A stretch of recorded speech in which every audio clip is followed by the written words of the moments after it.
The morning mist hung low over the cobblestone streets of Grodno in the summer of 1902, carrying with it the mingled scents of fresh bread from bakeries and the earthy smell of the Neman River that wound its way through this modest town in what was then the western reaches of the Russian Empire. In a cramped tenement on Synagogue Street, where wooden buildings leaned against each other like tired old friends, a infant's cry pierced the early dawn quiet. Meyer Lansky had entered the world, though none could imagine that this small child would one day reshape the landscape of American organized crime under the name Meyer Lansky. The room where Meyer took his first breath was barely large enough for the iron bed frame and wooden chest that contained his family's few possessions. Yetta Suchaljansky, exhausted but relieved, held her newborn son while listening to the familiar sounds of their neighborhood awakening. From the street below came the clip-clop of horse hooves on stone, the creak of wooden cartwheels, and the calls of early vendors hawking their wares in a mixture of Yiddish, Polish, and Russian. These sounds would form the earliest soundtrack of Meyer's life, a symphony of survival and commerce that would echo in his consciousness long after he left these streets behind. Max Suchaljansky worked as a laborer, his hands permanently stained with the grime of whatever construction or loading work he could find each day. He was a man of modest height but strong build, shaped by years of physical work and the weight of supporting a growing family in circumstances that offered little room for error. Each evening, Max would return to their small apartment with his day's wages, counting out the kopecks carefully while Yetta prepared their simple meal. The ritual was always the same. Max would set aside what was needed for rent, for food, for the small contributions required by their synagogue, and then he would look at what remained with the expression of a man performing complex mathematics in his head. The calculations that occupied Max's mind each evening were not merely about money, though poverty was a constant companion. He was weighing something far more precious and dangerous: hope. In whispered conversations with other men after evening prayers, he heard stories of America, a land where Jewish families could own businesses, where children could attend school without fear, where a man's religion did not determine the limits of his ambition, but hope was expensive. The cost of passage to America seemed impossibly vast to a laborer's family, and the journey itself carried risks that kept Max awake at night, staring at the ceiling while Yetta slept beside him. Meyer's earliest memories would be shaped by this atmosphere of careful calculation and restrained dreams. As a toddler, he learned to be quiet during his father's evening counting rituals, sensing instinctively that these moments required reverence. He absorbed the lesson that numbers mattered, that careful planning could transform impossible dreams into achievable goals, and that every decision carried consequences that rippled far beyond the immediate moment. These early observations of his father's disciplined approach to money would later evolve into the sophisticated financial acumen that would make Meyer legendary among American criminals. The streets of Grodno provided Meyer's first education in the complexities of power and survival. Jewish families like the Suchaljanskys lived within invisible boundaries, understanding which neighborhoods welcomed them and which ones posed danger. Meyer learned to read the signs of trouble in the posture of strangers, in the tone of conversations that stopped abruptly when Jewish children approached, in the subtle changes in atmosphere that preceded the periodic waves of anti-Semitic violence that swept through Eastern European towns like sudden storms. On market days, when the central square filled with vendors and buyers from surrounding villages, Meyer would accompany his mother on her careful shopping expeditions. Yetta moved through the crowds with the practiced efficiency of someone who understood that every kopeck mattered.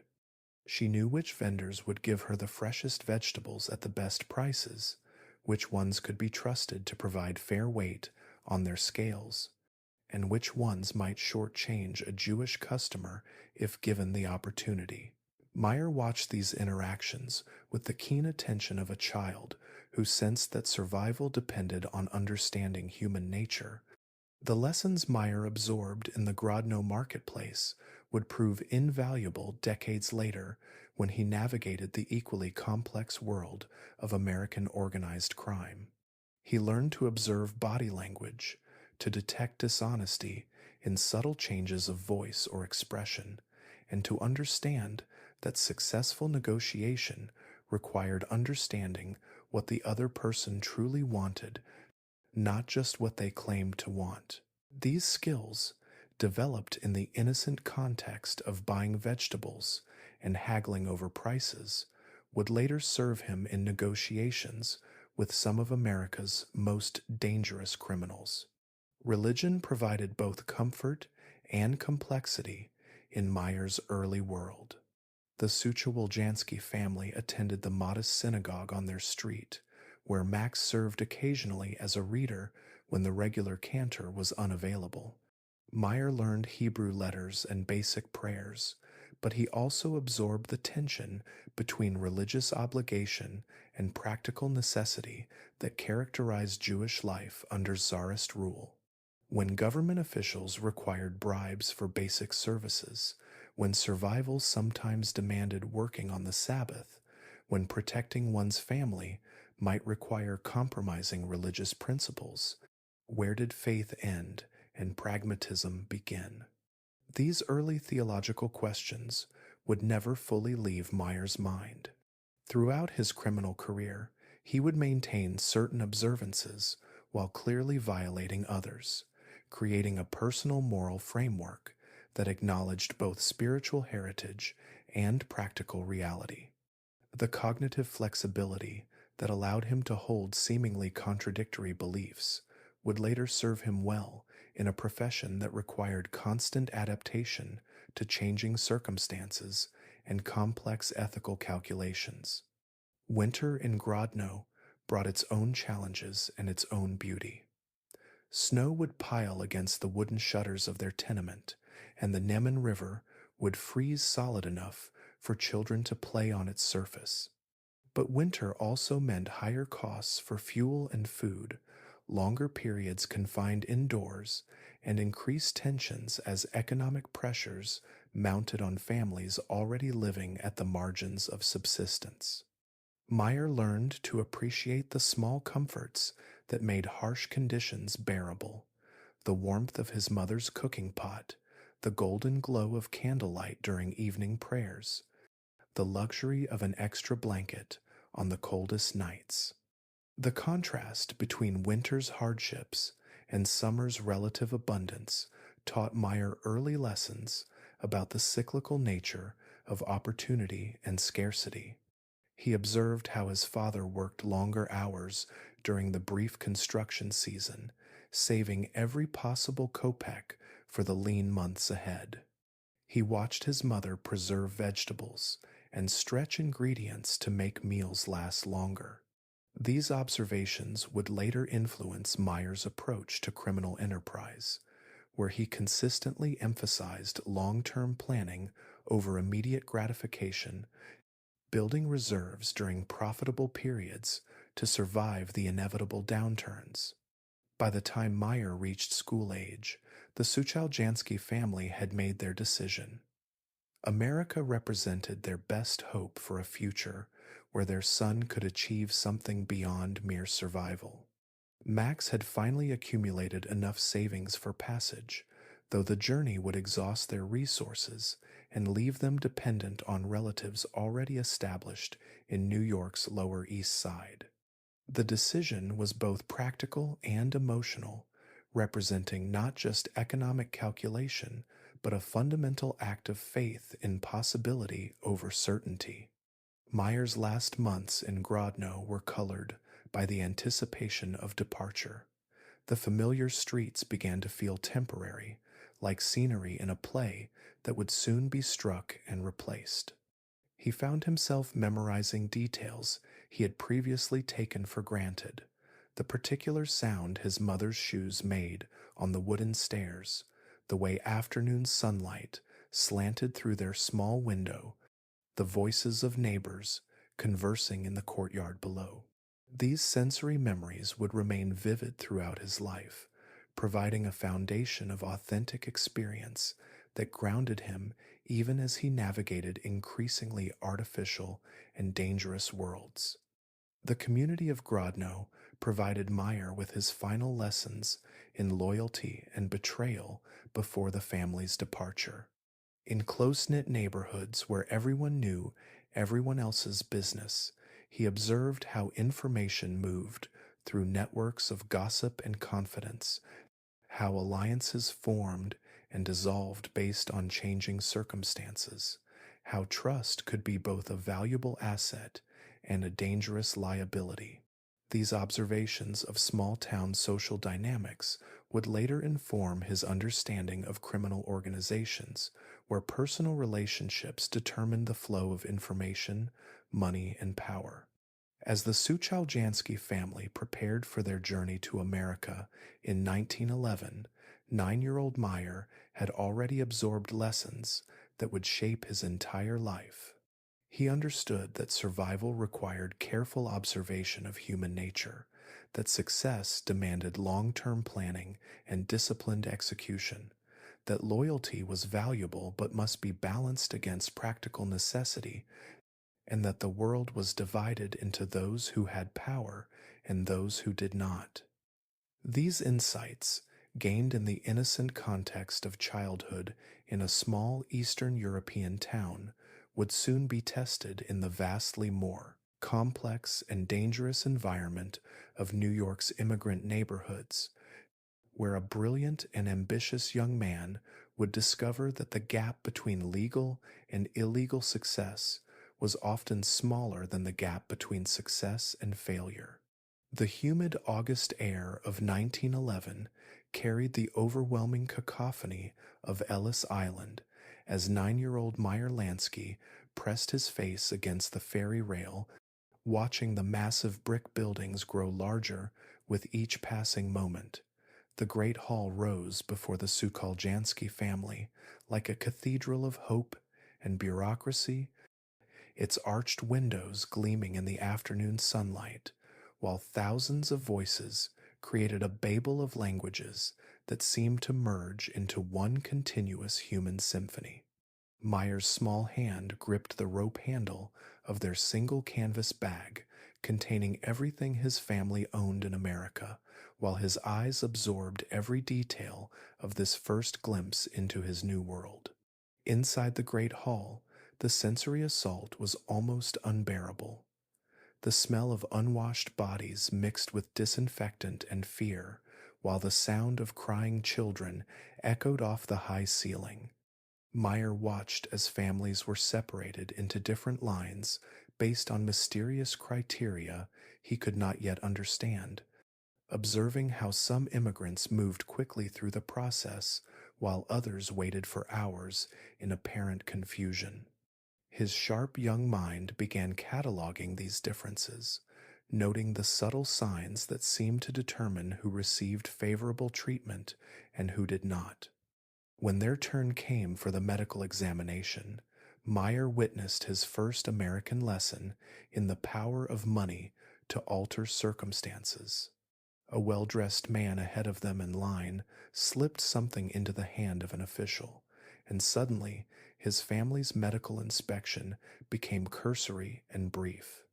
The Suchaljanskys, with no such resources, endured the full examination, but Meyer filed away this observation about how the system worked differently for those who understood its unofficial rules.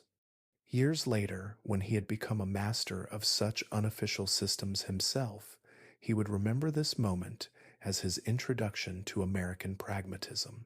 The family's first apartment on the Lower East Side occupied a single room on the fourth floor of a tenement building on Orchard Street, where the sounds of domestic life from dozens of other families filtered through walls so thin they seemed more like suggestions than barriers. Meyer fell asleep each night to a lullaby of arguments in Italian, laughter in Yiddish, crying babies speaking no language at all, and the occasional sound of someone playing violin or accordion to soothe their own homesickness. This constant human noise would remain comforting to him throughout his life, a reminder that survival was always a collective endeavor. Max Suchaljansky found work in a garment factory, leaving before dawn and returning after dark with his fingers stained from fabric dyes and his shoulders bent from hunching over machinery all day. Yetta took in piecework, sewing buttons onto shirts by lamplight, while Meyer did his homework at the same small table. The rhythm of her needle became the soundtrack to his evening studies, a steady percussion that somehow made concentration easier rather than harder. These early months taught Meyer that success in America required not just hard work, but the ability to make productive use of every available moment. Meyer's introduction to American schooling revealed both opportunity and limitation. The public school on Rivington Street offered education that would have been impossible for a Jewish child in Grodno, but it also demonstrated the complex social hierarchies that governed his new homeland. Irish children formed one group, Italian children another, Jewish children yet another, with invisible but clearly understood boundaries that determined friendship, conflict, and daily navigation through the school's corridors and playground. The playground itself became Meyer's first laboratory for studying American power dynamics. He observed that the largest boys did not always prevail in disputes, that clever alliances could overcome individual strength, and that the most successful children were often those who could move between different groups rather than being trapped within the confines of their own ethnic community. These lessons in social flexibility would prove invaluable as Meyer learned to navigate between legitimate and illegitimate worlds, between Jewish and Italian criminal organizations, between American and immigrant sensibilities. Walking home from school each afternoon, Meyer began to notice the intricate economic ecosystem that existed on the Lower East Side streets. Pushcart vendors competed for the best corners, while men in slightly better clothes moved among them collecting what he gradually understood were protection payments. Some vendors paid readily, others argued, and a few seemed exempt from these collections entirely. The young boy's mathematical mind began working on these patterns, trying to understand the invisible rules that governed who paid what to whom and why. His first direct encounter with organized extortion came when his mother sent him to buy vegetables from her favorite pushcart vendor, an elderly Jewish man named Goldstein who sold the freshest tomatoes on Hester Street. Meyer arrived to find Goldstein arguing with two young Irish men who were demanding what they called a licensing fee for selling in their neighborhood. The conversation was conducted in the careful language of euphemism, but its meaning was clear enough even to a child. Goldstein either paid for protection or found himself unable to conduct business safely in that location. Meyer watched Goldstein count out coins with shaking hands, saw the mixture of anger and resignation in the old man's eyes, and understood immediately that this transaction represented something fundamentally different from the legitimate business dealings he observed in school or heard discussed at home. This was power exercised without legal authority, profit extracted through fear rather than value creation, yet it was as regular and systematic as any other form of commerce on the street. The incident with Goldstein planted a seed in Meyer's mind that would grow slowly over the following months. He began paying attention to similar interactions throughout the neighborhood, mapping in his memory which businesses paid protection to which groups, which streets were controlled by Irish gangs and which by Italian ones, which vendors seemed to operate independently, and how they managed to avoid the unofficial taxation that others accepted as inevitable. By his second year in America, Meyer had identified the key players in his neighborhood's informal power structure. There was Mickey Spillane, an Irish tough who controlled several blocks around their apartment, and Johnny Torrio, an Italian who seemed to command respect from men much larger and older than himself. Myers studied these figures from a careful distance, noting how they dressed, how they moved through crowds, how other people responded to their presence. He began to understand that successful criminals, like successful, legitimate businessmen, projected authority through careful attention to appearance and bearing. Meyer's academic performance impressed his teachers, but his real education was taking place on the streets after school hours. He learned to identify the sounds that meant trouble was approaching, the subtle changes in crowd behavior that signaled police presence, the difference between routine business disputes and situations that might turn violent. These skills, developed through careful observation and occasional frightening experience, would later serve him well in environments where such awareness meant the difference between freedom and imprisonment, sometimes between life and death.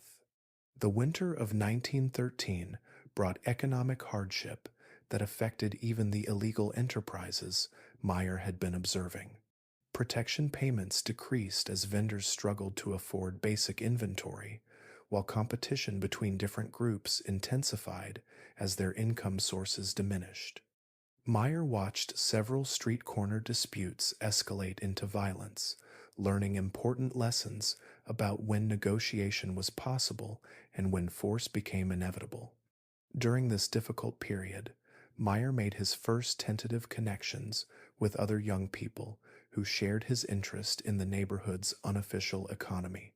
Benjamin Siegel, a volatile boy 2 years older than Meyer, had already begun running small errands for local criminals and spoke knowledgeably about various illegal enterprises.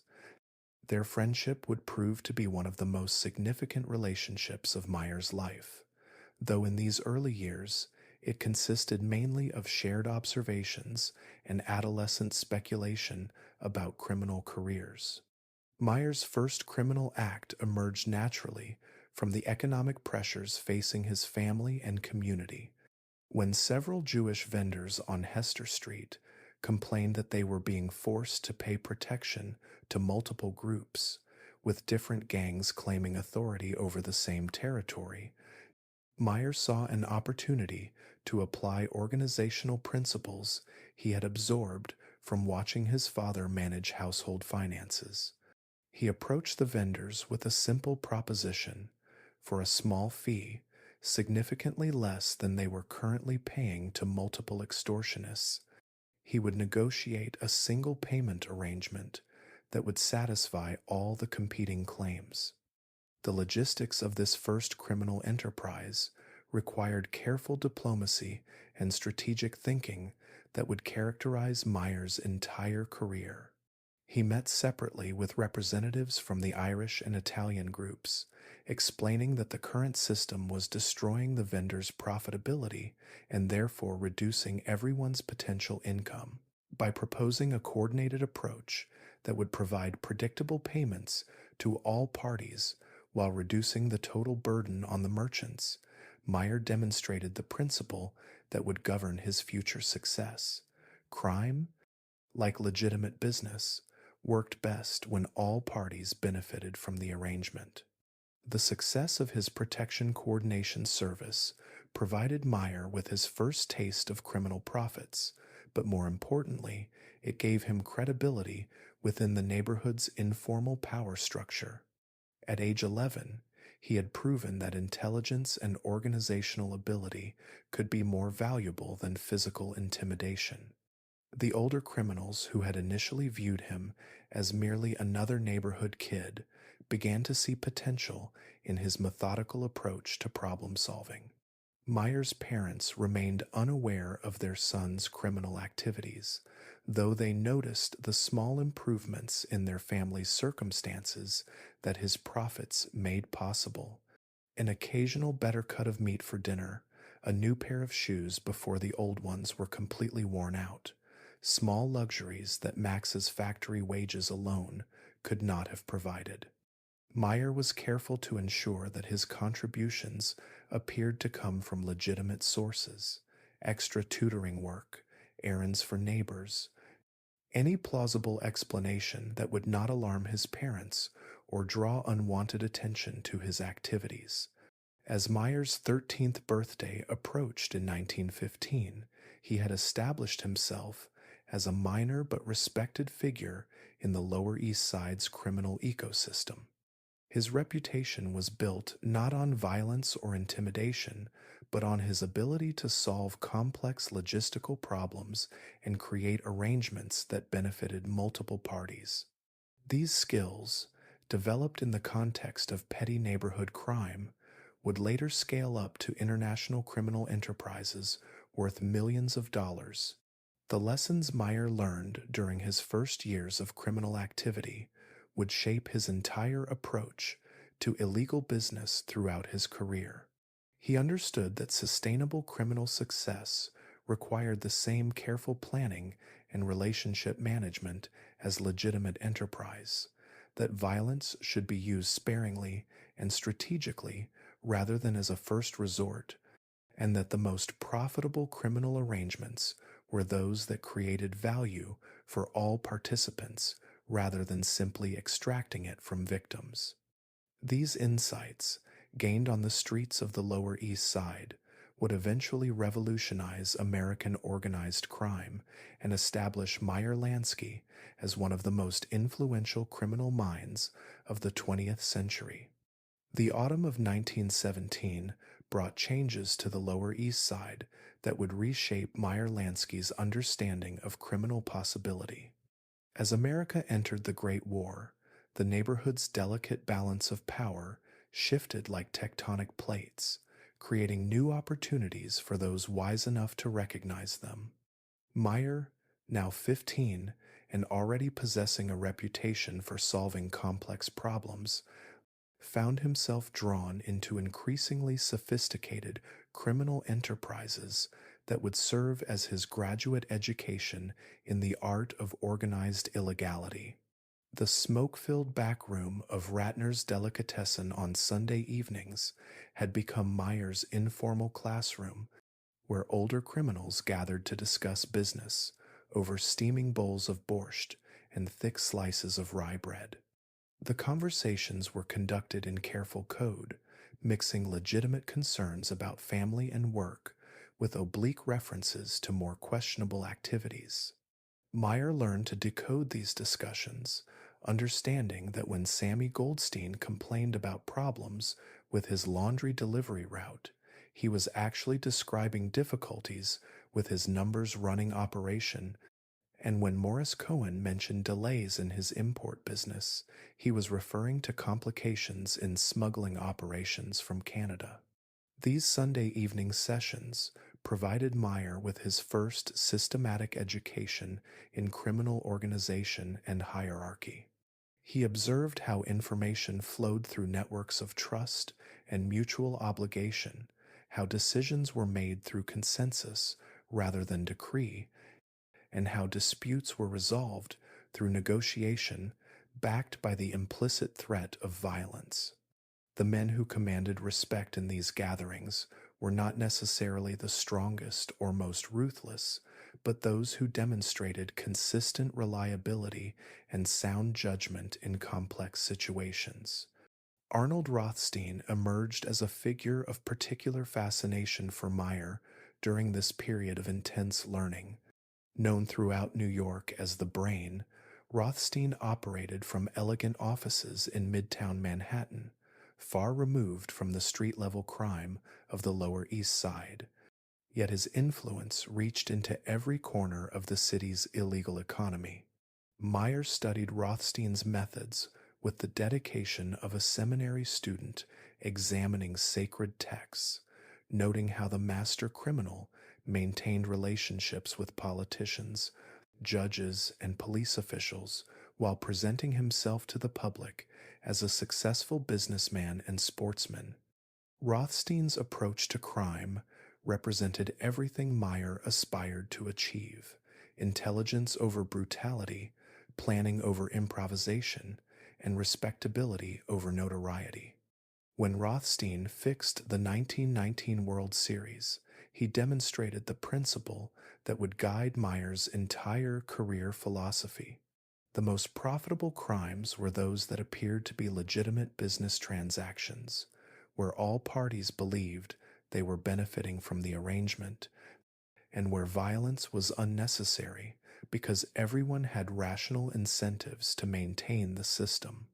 Meyer's partnership with Benjamin Siegel deepened during these formative years, though their approaches to criminal activity revealed fundamental differences in temperament and strategy. Where Meyer preferred careful planning and diplomatic solutions, Bugsy, as his friends had begun calling him, favored direct action and dramatic gestures.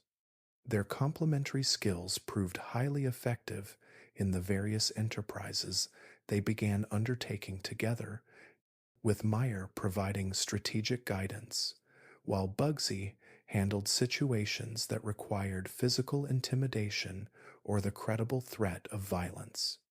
Their first significant criminal venture involved the systematic organization of gambling operations in small social clubs throughout the Lower East Side and Brooklyn. Meyer had observed that most illegal gambling was poorly managed, with profits lost to inefficient collection methods, inadequate security, and disputes that escalated unnecessarily into violence. By applying basic business principles to these operations, he realized they could dramatically increase profitability while reducing risk for all involved parties. The process of organizing these gambling networks required skills that Meyer had been developing since his earliest criminal activities: the ability to negotiate between competing interests, to create systems that appeared legitimate to outside observers, and to manage complex financial arrangements that satisfied multiple stakeholders. Each social club presented unique challenges, from navigating ethnic tensions between Irish and Italian groups to managing relationships with local police officials who expected regular compensation for their selective blindness. Meyer's approach to police corruption during this period revealed his sophisticated understanding of human motivation and institutional dynamics. Rather than simply offering crude bribes that might be rejected or reported, he studied individual officers to understand their personal circumstances, their career ambitions, and their family obligations. A beat cop struggling to pay for his daughter's medical treatment might receive an envelope containing exactly the amount needed for her surgery, presented not as a bribe, but as assistance from concerned community members who appreciated his fair treatment of local businesses. The effectiveness of Meyer's methods in managing law enforcement relationships became legendary among his criminal associates. Police officers who had initially been hostile to gambling operations gradually became protective of them, understanding that these illegal businesses contributed more to neighborhood stability and their own financial security than strict enforcement of unpopular laws.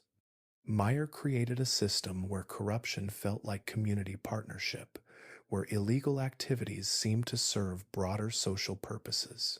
As Prohibition approached in 1920, Meyer recognized that this new law would create unprecedented opportunities for organized crime,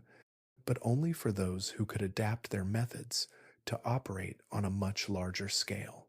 The skills he had developed in managing small gambling networks would need to be expanded to handle the complexities of large-scale liquor importation, distribution, and sales. This realization prompted him to seek mentorship from criminals who had already demonstrated success in interstate and international illegal commerce. Johnny Torrio, who had recently moved his operations to Chicago, became an important influence on Meyer's developing business philosophy. Torrio's approach emphasized the importance of treating crime as a business venture that required the same careful attention to market analysis, customer satisfaction, and competitive strategy as any legitimate enterprise. When Torrio visited New York, he often met with Meyer and other promising young criminals, sharing insights about territorial organization, profit sharing arrangements, and methods for minimizing conflict between competing groups. These conversations with Torrio introduced Meyer to concepts that would become central to his later success: the importance of vertical integration in criminal enterprises, the value of maintaining legitimate business fronts to provide cover for illegal activities, and the necessity of building relationships with political figures at the city, state, and eventually federal levels. Torrio's success in Chicago demonstrated that criminal organizations could become powerful enough to influence legitimate institutions rather than simply avoiding them. Meyer's education in criminal methodology during this period also included intensive study of accounting and financial management techniques. He realized that most criminals failed not because of law enforcement pressure or violent conflicts with competitors, but because they lacked the basic business skills necessary to manage complex financial operations. Money earned through illegal means still needed to be counted, recorded, invested, and laundered through legitimate channels to be truly useful. Working with a sympathetic accountant who operated on the margins of legality himself, Meyer learned to create and maintain sophisticated financial records that could track profits from multiple illegal enterprises while providing plausible explanations for his growing wealth. These skills would later enable him to manage criminal operations worth millions of dollars while maintaining the appearance of modest, legitimate income that satisfied tax authorities and banking regulations. The psychological aspects of criminal leadership also received Meyer's careful attention during these years of intensive learning. He observed that successful criminal organizations required the same qualities of leadership as legitimate businesses: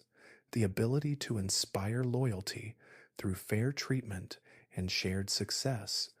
the wisdom to delegate authority while maintaining ultimate control, and the judgment to know when compromise was possible and when firm action was necessary. Meyer's natural inclination toward diplomatic solutions served him well in this regard, as he developed a reputation for being able to resolve conflicts that others had given up on. His method involved patient listening to all parties, careful analysis of their underlying interests rather than their stated positions, and creative problem solving that often identified solutions that satisfied everyone's essential needs while requiring compromises that no one found unbearable. By 1919, as America prepared for the implementation of Prohibition, Meyer Lansky had completed an intensive education in criminal methodology that few of his contemporaries could match. He had learned to think strategically rather than tactically, to build systems rather than simply execute individual crimes, and to create sustainable organizations rather than temporary partnerships. These skills, developed through careful observation and practical application in the criminal laboratory of New York streets, would soon be tested on a national scale as he helped build what would become known as organized crime in America. The relationships Meyer had cultivated during these years of learning would form the foundation of his future empire. The police officials who had learned to trust his word, the politicians who had benefited from his contributions to their campaigns, the legitimate businessmen who had found his services valuable, and the criminal associates who respected his intelligence and reliability would all play crucial roles in the vast enterprises he was preparing to construct. As 1920 dawned and Prohibition became the law of the land, Meyer stood ready to apply everything he had learned during his years of criminal education to opportunities that would transform him from a neighborhood problem solver into one of the most powerful criminal figures in American history. The lessons learned in the back rooms of Lower East Side delicatessens were about to be tested in boardrooms, courthouses, and international business ventures that would reshape the relationship between legal and illegal commerce throughout the United States. The morning fog hung low over New York Harbor in the early days of 1920, casting the docks in a ethereal gray light that seemed to muffle sound and blur the boundaries between legitimate commerce and the opportunities that Prohibition had suddenly made illegal. Meyer Lansky walked slowly along Pier 17, his footsteps echoing on the wet wooden planks as he observed the intricate choreography of cargo handling that had remained unchanged for decades. Stevedores moved with practiced efficiency, loading and unloading ships that connected New York to ports around the world, while customs officials conducted their inspections with varying degrees of thoroughness that Meyer had begun to study with the intensity of a scholar examining ancient texts. At 18 years old, Meyer possessed the patient observational skills of someone much older, combined with an intuitive understanding of systems and their vulnerabilities that would have impressed legitimate business consultants. As he watched the morning's activities unfold, he was mentally cataloging every aspect of the import process, the timing of customs inspections, the personality traits of different officials, the security gaps that existed during shift changes, and the informal networks of relationships that determined how strictly various regulations were enforced. The idea that would transform Meyer from a neighborhood criminal into a major figure in organized crime had been developing in his mind for months, sparked by conversations with Arnold Rothstein about the unprecedented opportunities that Prohibition was creating for those intelligent enough to approach illegal liquor distribution as a legitimate business venture. While most criminals were focusing on small-scale bootlegging operations that served local neighborhoods, Meyer envisioned something far more ambitious,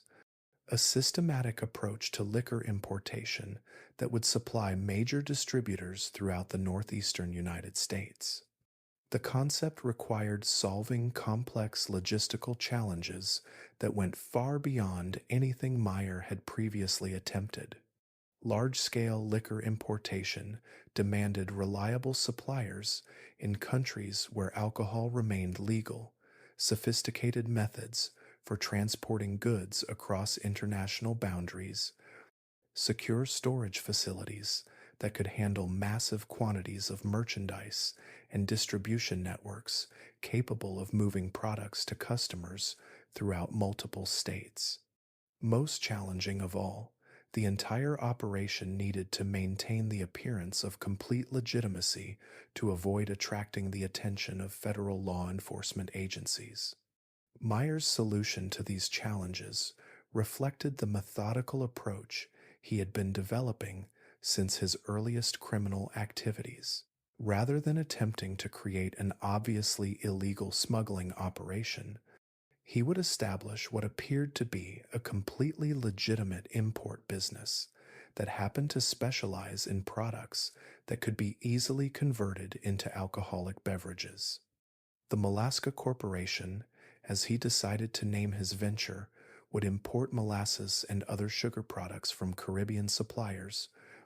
ostensibly for use in legitimate food manufacturing, but actually for conversion into high quality rum and other spirits.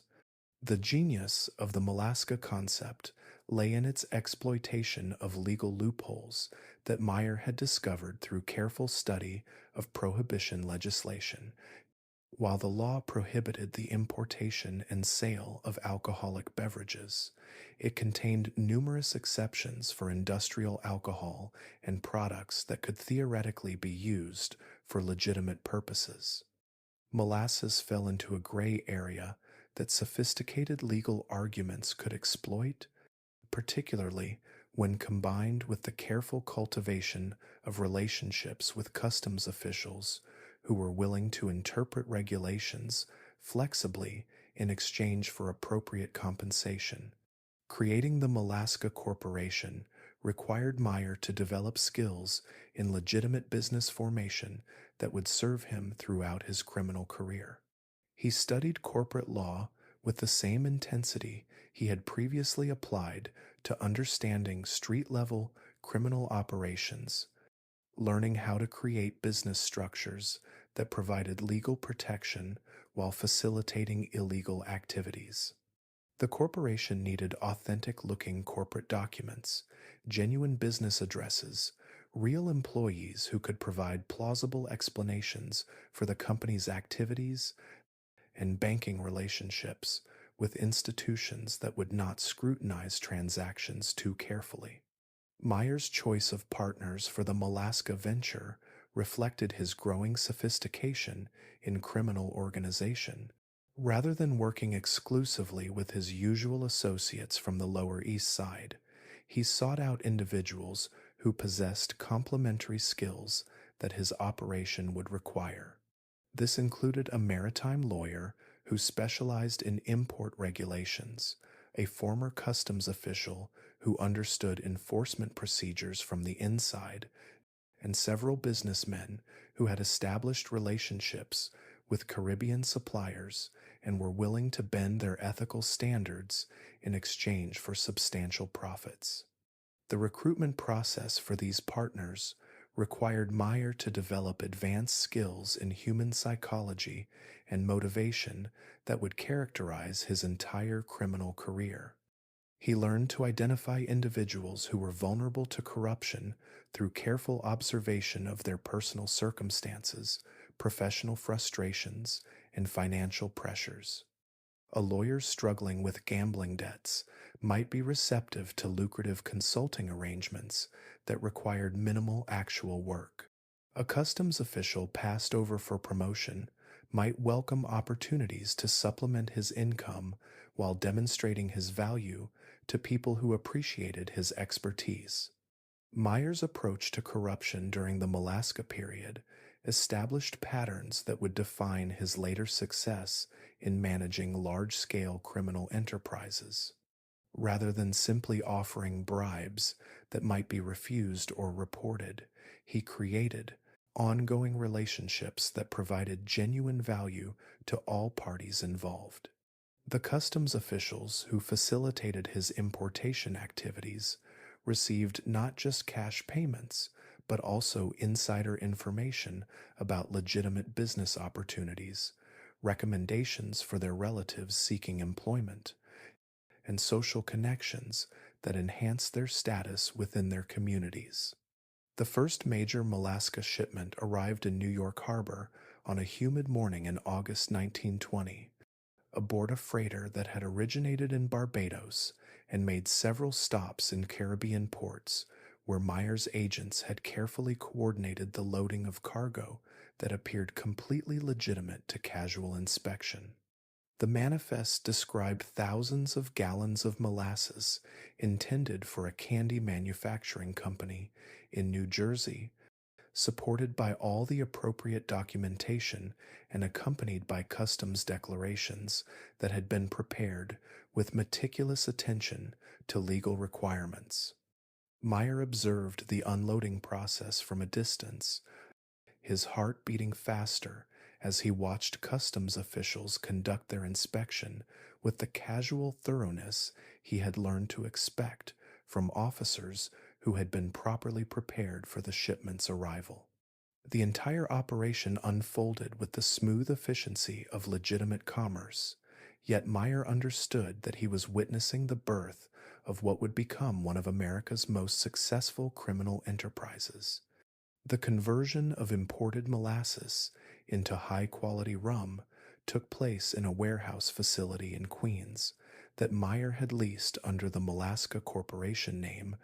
equipped with distillation equipment that had been purchased through legitimate channels and operated by experienced craftsmen who had previously worked for legal distilleries before Prohibition eliminated their employment opportunities.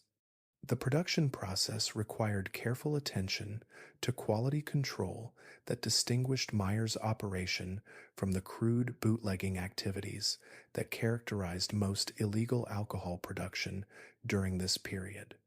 Meyer's commitment to producing superior products reflected his understanding that successful criminal enterprises, like legitimate businesses, depended on customer satisfaction and repeat business. While many bootleggers sold dangerous, low quality alcohol that sometimes poisoned their customers, Meyer insisted on standards that would have satisfied the most demanding legal distilleries. This attention to quality created a reputation for reliability that allowed him to charge premium prices while building long term relationships with major distributors throughout the region. The distribution network that Meyer developed for Malaska products demonstrated his sophisticated understanding of criminal organization and territorial management. Rather than attempting to control retail sales directly, which would have required managing thousands of individual transactions and dealing with local law enforcement in dozens of different jurisdictions, he focused on wholesale distribution to established criminal organizations that already possessed retail networks in their respective territories. This approach required delicate negotiations with criminal leaders who were accustomed to independence and suspicious of outsiders who might threaten their established operations. Meyer's success in these negotiations reflected skills he had been developing since his earliest criminal activities, the ability to identify mutually beneficial arrangements, to structure deals that provided advantages to all parties, and to build personal relationships based on trust and demonstrated reliability rather than fear or intimidation. The financial success of the Malaska Corporation exceeded Meyer's most optimistic projections, generating profits that dwarfed anything he had previously experienced and providing him with resources that would enable much more ambitious criminal enterprises in the future. More importantly, the operation's success demonstrated that large-scale criminal activities could be conducted with the same systematic approach and professional standards that characterized legitimate businesses. The lessons Meyer learned from managing the Malaska Corporation would influence his approach to criminal enterprise for the rest of his career. He discovered that sustainable criminal success required the same attention to customer service, quality control, and relationship management that drove legitimate business success. He learned that corruption was most effective when it created ongoing partnerships rather than simple transactional relationships, and that the most profitable criminal enterprises were those that provided genuine value to customers rather than simply exploiting their weaknesses. Perhaps most significantly, Meyer realized that the biggest opportunities in criminal enterprise came from identifying and exploiting gaps between legal theory and practical enforcement, rather than from direct confrontation with law enforcement agencies. The Malaska Corporation succeeded not by avoiding the law, but by operating within legal ambiguities that made prosecution difficult and expensive for government agencies with limited resources and competing priorities. By the end of 1921, Meyer Lansky had established himself as one of the most successful criminal entrepreneurs in New York, with resources and relationships that would enable him to expand into new territories and develop even more sophisticated criminal enterprises. The Malaska Corporation had provided him with his first taste of success on a scale that transformed crime from a survival strategy into a pathway to genuine wealth and power. The success also marked Meyer's transition from neighborhood criminal to national figure in organized crime, as his reputation for intelligence, reliability, and professionalism spread throughout criminal networks across the country. The skills he had demonstrated in building and managing the Malaska operation would soon be applied to even more ambitious ventures that would reshape the landscape of American organized crime and establish Meyer Lansky as one of the most influential criminal minds of the 20th century.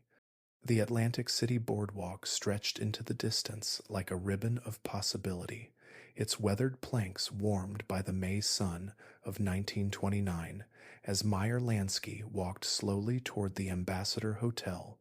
The salt breeze carried the mingled sounds of carousel music and seagull cries, while well-dressed vacationers strolled past storefronts that had been carefully chosen to project an image of respectable prosperity. Yet beneath this facade of legitimate resort activity, the most significant gathering in the history of American organized crime was about to unfold in the hotel's elegant conference rooms and private suites.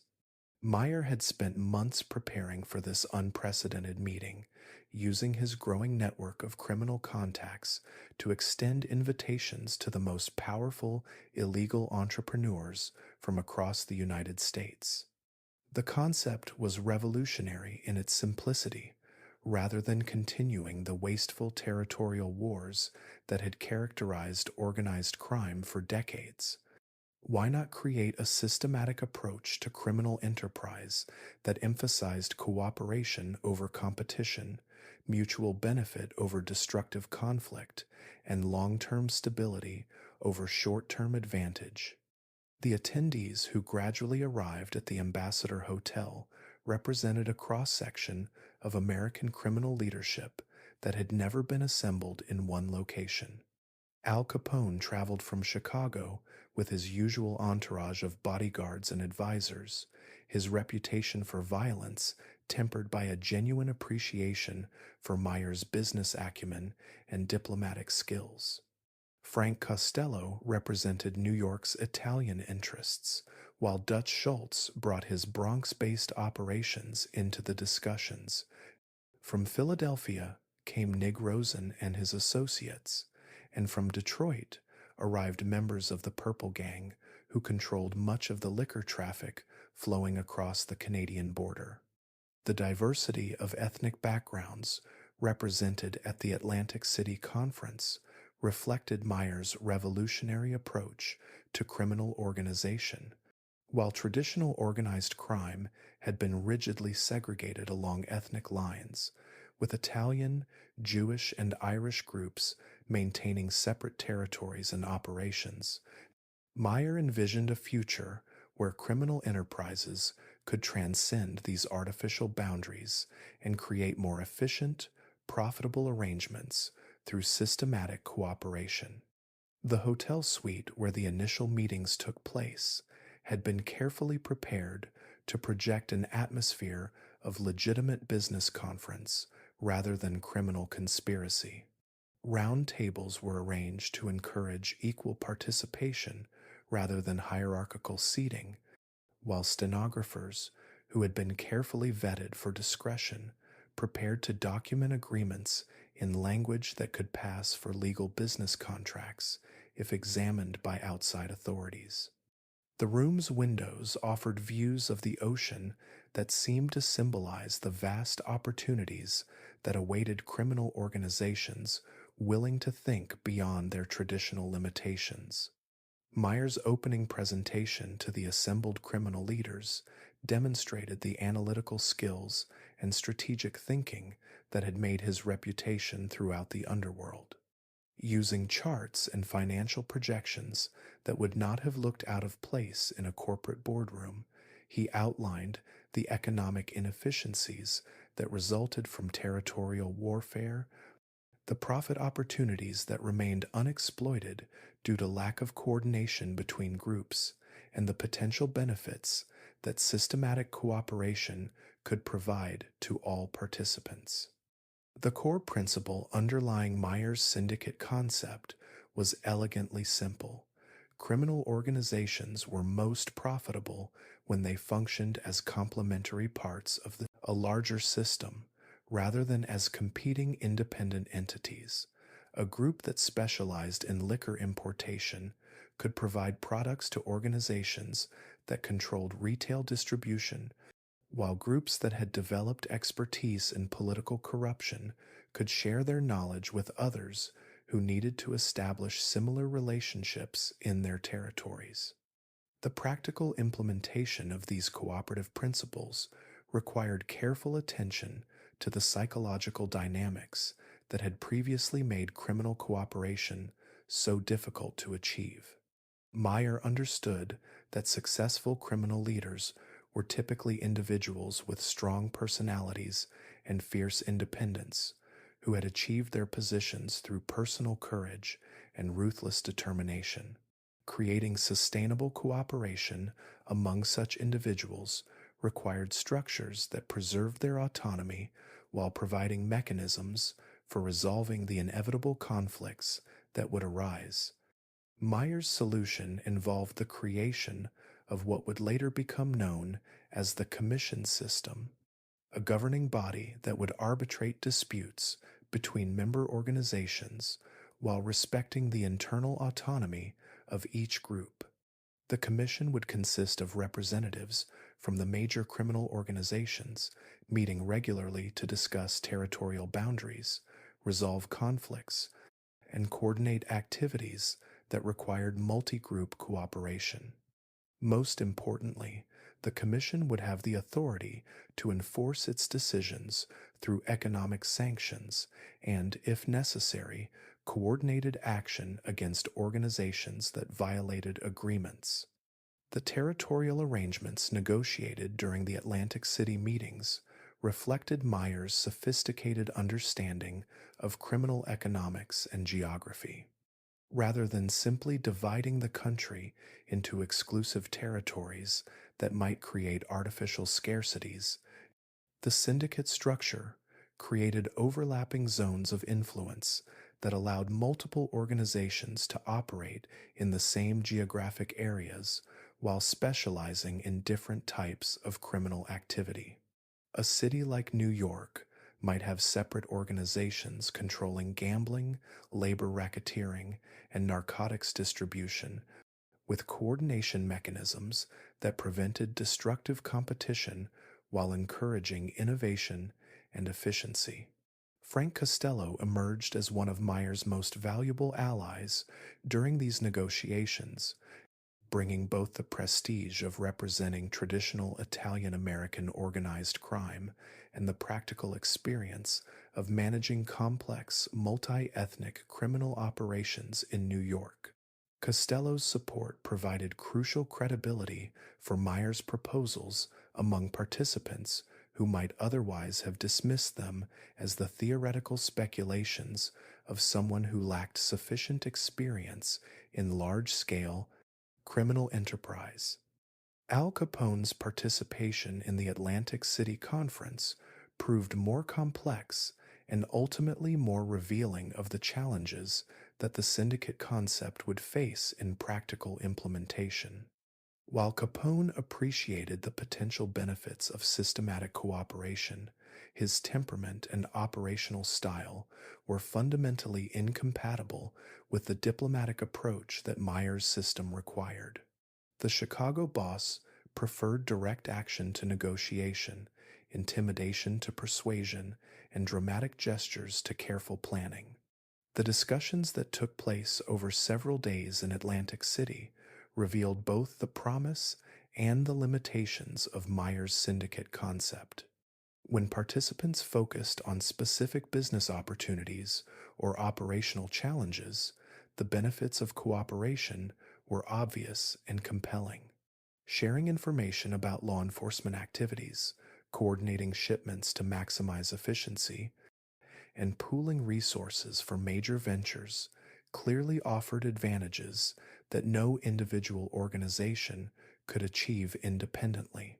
However, when conversations turned to questions of status, respect, and traditional prerogatives, the ethnic and personal tensions that had historically divided criminal organizations reasserted themselves.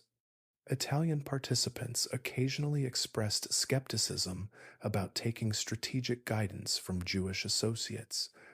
while representatives from different cities bristled at suggestions that might limit their traditional autonomy in local matters.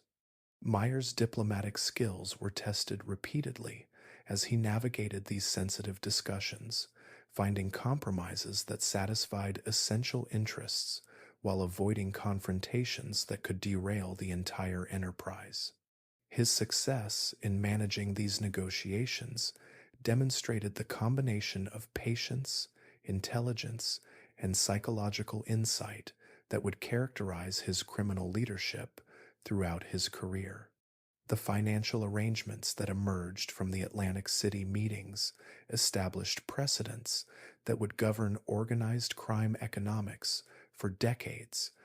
Rather than requiring direct payments between organizations, the syndicate structure created mutual obligations and profit sharing arrangements that aligned everyone's interests with the overall success of cooperative ventures.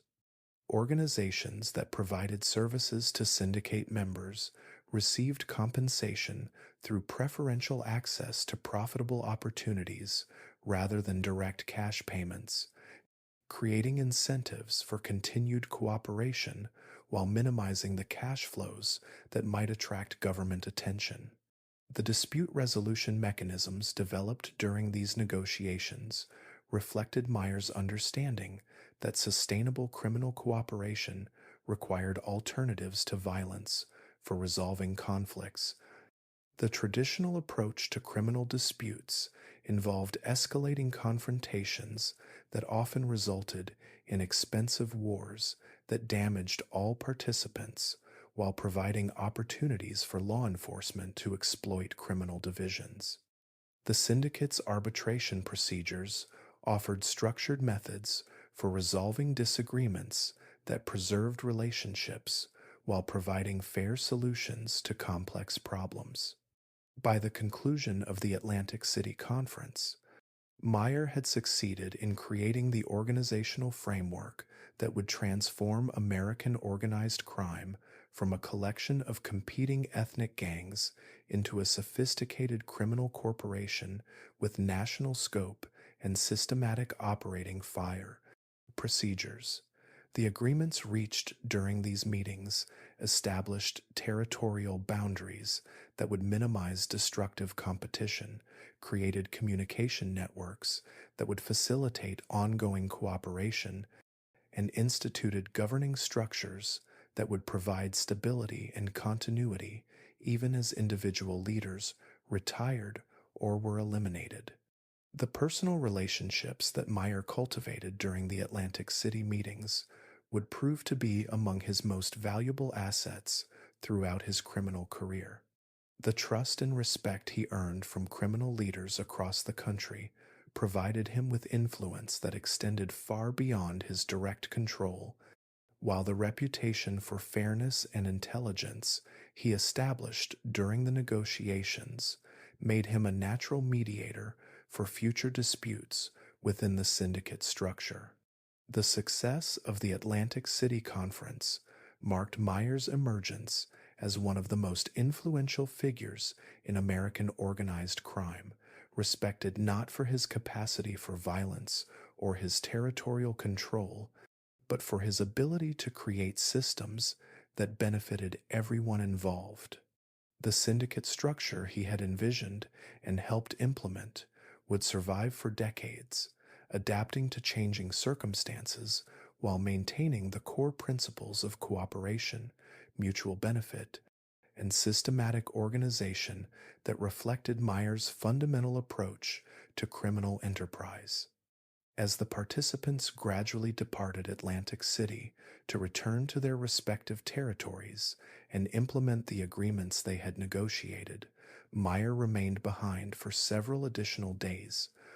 walking the boardwalk and reflecting on what had been accomplished. The ocean breeze carried the same sounds of carousel music and seagull cries,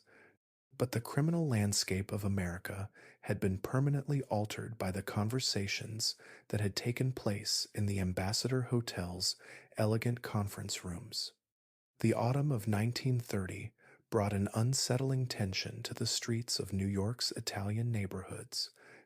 where the aroma of simmering tomato sauce and fresh bread from family kitchens mingled with an undercurrent of whispered conversations and carefully averted glances. Meyer Lansky walked slowly through the narrow streets of Little Italy, observing the subtle signs of a community preparing for conflict. The way men gathered in small groups that dispersed quickly when strangers approached, the increased presence of young men who seemed to have no obvious employment, yet carried themselves with the confident bearing of those who possessed hidden authority,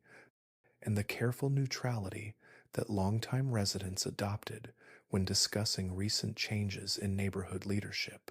The conflict that would become known as the Castellammarese War had been building for months, rooted in fundamental disagreements about the future direction of Italian American organized crime. On one side stood Giuseppe Masseria, known throughout New York as Joe the Boss, who represented the old world approach to criminal organization that emphasized ethnic purity, rigid hierarchies based on Sicilian traditions, and territorial control maintained through displays of violent dominance. Opposing him was Salvatore Maranzano, recently arrived from Sicily with strong connections to traditional mafia families and equally committed to maintaining the old ways, though with a more sophisticated understanding of American business methods. Meyer found himself in a unique position during this emerging conflict, as his reputation for intelligence and diplomatic skills had earned him relationships with leaders from both factions, while his Jewish heritage kept him technically neutral in what appeared to be an internal Italian dispute. However, Meyer understood that the outcome of this war would determine whether his vision of modern, cooperative criminal enterprise could flourish, or whether organized crime in America would retreat into the ethnic tribalism and wasteful violence that had characterized the previous decade. Lucky Luciano emerged as the key figure who would determine Meyer's role in the coming conflict. Luciano represented a new generation of Italian American criminals who had grown up in America rather than Sicily, who understood that ethnic exclusivity was a luxury that modern criminal organizations could not afford, and who appreciated the business principles that Meyer had been advocating since the Atlantic City Conference. Their relationship, built through years of successful cooperation in various illegal enterprises, provided the foundation for a partnership that would reshape American organized crime. The strategic discussions that took place in various safe locations throughout the city during the winter of 1930 revealed the fundamental philosophical differences that separated the old guard from the emerging leadership. In basement rooms behind legitimate storefronts, in the private dining rooms of carefully selected restaurants, and in the back offices of businesses that served as fronts for criminal activities, Meyer participated in conversations that would determine the organizational structure of American organized crime for decades to come. Masseria's approach to the conflict reflected traditional Sicilian methods: build strength through intimidation, maintain loyalty through fear, and resolve disputes through decisive violence that would discourage future challenges to established authority.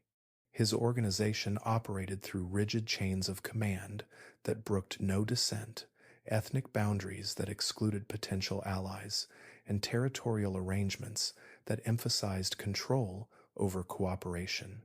This approach had served him well in establishing his position as one of New York's most powerful criminal leaders, but Meyer recognized its limitations in the changing environment of American crime. Maranzano's challenge to Masseria's dominance initially appeared to offer hope for modernization, as the Castellamarese leader possessed sophisticated organizational skills and demonstrated understanding of legitimate business methods. However, as the conflict progressed, it became clear that Maranzano's vision of criminal organization differed from Masseria's primarily in matters of style rather than substance. Both leaders remained committed to ethnic exclusivity, hierarchical rigidity, and the use of violence as a primary tool for maintaining authority. Meyer's support for Luciano's faction represented a calculated investment in the future of organized crime rather than emotional preference for one Italian leader over another. Through careful analysis of each faction's strengths and limitations, Meyer concluded that only Luciano possessed the vision and flexibility necessary to implement the cooperative, multi-ethnic approach to criminal enterprise that would maximize profits while minimizing destructive conflict. This assessment would prove prophetic, though the path to victory would require navigating some of the most dangerous political waters in the history of American organized crime. The intelligence network that Meyer developed during the Castellamarese War demonstrated his sophisticated understanding of information management and strategic planning. Rather than simply choosing sides and hoping for the best outcome, Meyer systematically cultivated sources within all factions, providing him with detailed knowledge of planned operations, internal disputes, and changing alliances that allowed him to anticipate developments and position himself advantageously regardless of short-term tactical outcomes. The safe houses where these intelligence gathering activities took place became temporary communities where criminals from different backgrounds found common ground in their shared opposition to the old world methods that both Masseria and Maranzano represented. In apartments scattered throughout Brooklyn and the Bronx, in small hotels that ask no questions about their guests' activities, and in legitimate businesses owned by sympathetic entrepreneurs, Meyer helped coordinate the activities of Italian, Jewish, and Irish criminals who were united by their belief that ethnic cooperation offered greater opportunities than ethnic exclusivity. Meyer's role in planning the elimination of Joe Masseria demonstrated his ability to apply business principles to the violent realities of criminal competition. The operation required careful coordination of multiple participants, precise timing to minimize risks of discovery or retaliation, and plausible explanations for the participants' presence and activities that would satisfy police investigators. Most challenging of all, the elimination needed to appear to result from internal Italian disputes rather than external interference, preserving Meyer's reputation for neutrality while advancing his strategic objectives. The Nuova Villa Tamaro restaurant in Coney Island provided the setting for one of the most significant events in the history of American organized crime, though the establishment's modest exterior and traditional Italian menu gave no indication of its importance to criminal history. On the afternoon of April 15th, 1931, Joe Masseria sat down to lunch with Lucky Luciano, ostensibly to discuss territorial arrangements and potential peace negotiations, unaware that he was participating in his own carefully orchestrated elimination. Meyer's contribution to the Masseria elimination involved logistical support and strategic planning rather than direct participation in violence, reflecting his preferred approach to criminal operations throughout his career. By providing intelligence about Masseria's movements and habits, suggesting tactical approaches that would minimize risks to the participants and ensuring that potential complications were anticipated and addressed, Meyer demonstrated the value of careful preparation and systematic thinking in criminal enterprises that others approached with reckless improvisation. The aftermath of Masseria's elimination created new challenges as Maranzano attempted to establish himself as the supreme authority over all Italian American organized crime in New York. The elaborate ceremony at which Maranzano declared himself boss of all bosses revealed his fundamental misunderstanding of American criminal culture, where such grandiose titles and formal hierarchies contradicted the egalitarian principles that made cooperation between different ethnic groups possible. Meyer's analysis of Maranzano's organizational plans revealed the strategic thinking that would characterize his approach to criminal leadership throughout his career. While Maranzano possessed certain admirable qualities, including intelligence, education, and sophisticated understanding of legitimate business methods, his commitment to Sicilian traditions and ethnic exclusivity made him incompatible with the modern, cooperative approach to organized crime that Meyer and Luciano envisioned. The planning for Maranzano's elimination required even more sophisticated coordination than the Masseria operation, as the Castellamarese leader had demonstrated greater awareness of security risks and maintained more careful protection arrangements.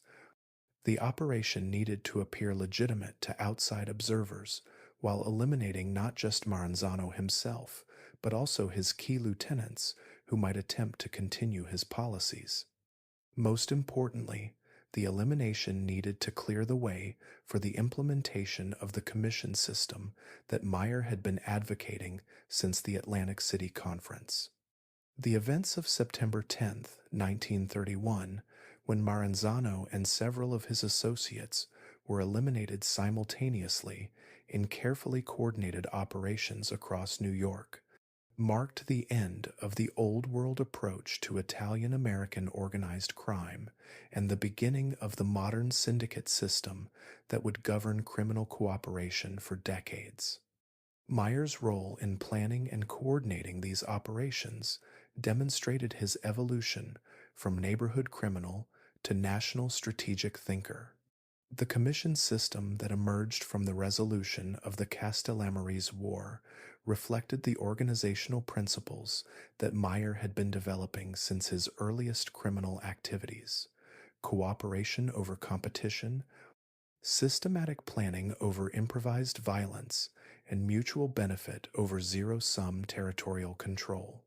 The new structure created mechanisms for resolving disputes without destructive warfare, established clear boundaries and responsibilities that minimized conflicts between groups, and provided opportunities for ambitious criminals to advance based on merit rather than ethnic background. Lucky Luciano's emergence as the dominant figure in New York's reorganized criminal landscape marked the triumph of Meyer's vision of modern organized crime. The new boss demonstrated his commitment to the principles of ethnic cooperation by maintaining his close working relationship with Meyer and other non-Italian criminals. By adopting business methods that emphasized efficiency and profitability over traditional displays of dominance, and by supporting the commission system that would provide stability and coordination for criminal enterprises throughout the country. The personal relationships that Meyer developed during the Castellamarese War would prove to be among his most valuable assets throughout his criminal career. The trust and respect he earned from Italian American criminal leaders provided him with influence and protection that transcended ethnic boundaries, while his reputation for strategic thinking and reliable counsel made him an indispensable advisor to the new generation of criminal leadership. As the dust settled from the Castellamarese War and the new organizational structures began to take shape, Meyer could reflect with satisfaction on the successful implementation of ideas he had been developing for over a decade. The ethnic cooperation, systematic planning, and business oriented approach that characterized the post war criminal landscape represented the triumph of intelligence over tradition, cooperation over conflict, and modern American pragmatism over old world ethnic tribalism. The stage was now set for the most ambitious and successful criminal enterprises in American history. The warm Caribbean breeze carried the intoxicating blend of tropical flowers and salt air as Meyer Lansky stepped onto the dock at Havana Harbor in the winter of 1933, his eyes adjusting to the brilliant Cuban sunlight that seemed to transform everything it touched into shimmering gold. The city spread before him like an exotic dream, with Spanish colonial architecture painted in vibrant pastels, palm trees swaying gently against a cloudless sky,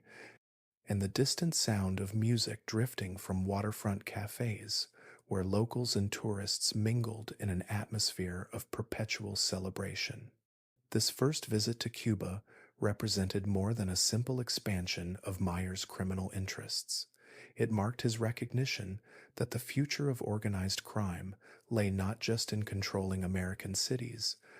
but in establishing international networks that could provide both operational advantages and refuge from the increasing scrutiny of United States law enforcement agencies. Cuba, with its proximity to American markets, its tradition of official corruption, and its growing reputation as a playground for wealthy Americans seeking pleasures forbidden at home, offered opportunities that Meyer had been contemplating since the end of Prohibition seemed inevitable. The Hotel Nacional, where Meyer established his initial Cuban headquarters, embodied the sophisticated atmosphere he sought to create around all his business ventures. The elegant lobby featured marble floors and crystal chandeliers, while the expansive terrace offered panoramic views of the Malecón seawall and the Florida Straits beyond.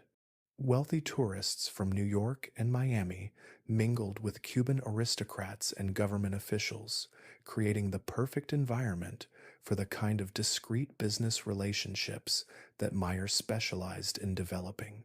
Meyer's approach to establishing his Cuban operations reflected the diplomatic skills and cultural sensitivity that had characterized his most successful criminal enterprises. Rather than attempting to impose American methods on Cuban society, he invested considerable time and effort in understanding local customs, power structures, and the subtle protocols that governed relationships between foreign businessmen and Cuban officials.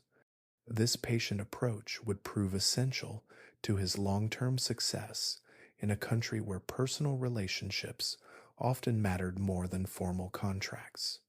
Colonel Fulgencio Batista emerged as the key figure whose support would determine the success or failure of Meyer's Cuban ambitions. The young military officer who had recently seized control of the Cuban government possessed the combination of intelligence, ambition,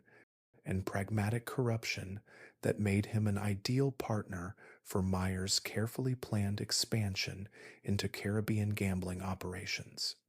Their first meeting, arranged through mutual acquaintances in the Cuban business community, took place in a private dining room overlooking Havana Bay,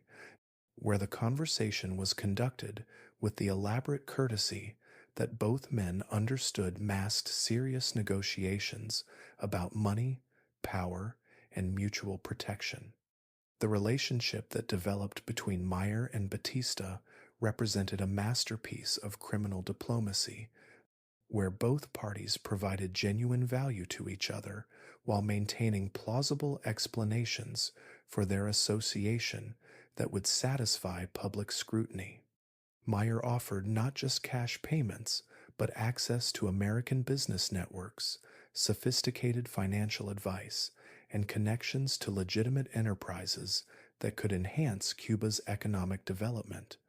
Batista provided not just protection from law enforcement, but active assistance in obtaining casino licenses, favorable tax arrangements, and the kind of official legitimacy that transformed criminal enterprises into respectable businesses.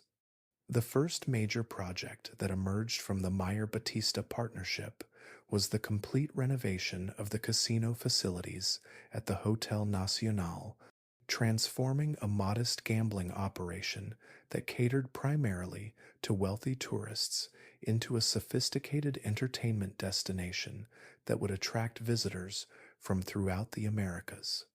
Meyer applied the same attention to quality and customer service that had characterized his most successful American enterprises, insisting on European trained dealers, imported equipment that met the highest international standards, and entertainment programs that featured world-class performers from New York's nightclub circuit. The casino's grand reopening in the spring of 1935 represented a triumph of Meyer's approach to criminal enterprise, where illegal activities were conducted with such professionalism and attention to customer satisfaction that they appeared more legitimate than many supposedly legal businesses. The elegant gaming rooms featured deep carpets and subtle lighting that created an atmosphere of exclusive sophistication, while the restaurant offered cuisine that rivaled the finest establishments in Paris or New York. Most importantly, the operation generated enormous profits while maintaining an image of complete respectability that satisfied both Cuban officials and American tourists. Meyer's success in Cuba required him to develop expertise in international finance and currency exchange that would serve him throughout his criminal career. The complex arrangements necessary to move money between American and Cuban banks, to convert profits into various currencies without attracting unwanted attention, and to create investment vehicles that could provide both security and growth demanded skills that went far beyond traditional criminal activities. Meyer studied international banking regulations with the same intensity he had previously applied to understanding local law enforcement practices, developing relationships with financial professionals who specialized in discreet services for clients who valued privacy above all other considerations. The money laundering systems that Meyer created during his Cuban expansion would later serve as models for criminal organizations throughout the world, demonstrating how illegal profits could be transformed into apparently legitimate investments through careful use of international banking relationships and sophisticated accounting techniques. The Swiss bank accounts, Panamanian corporations, and Caribbean investment funds that Meyer established during this period created financial networks that would protect his wealth for decades, even when American law enforcement agencies devoted enormous resources to tracing his assets. The entertainment aspects of Meyer's Cuban operations reflected his understanding that successful gambling enterprises needed to provide complete experiences rather than simply offering games of chance.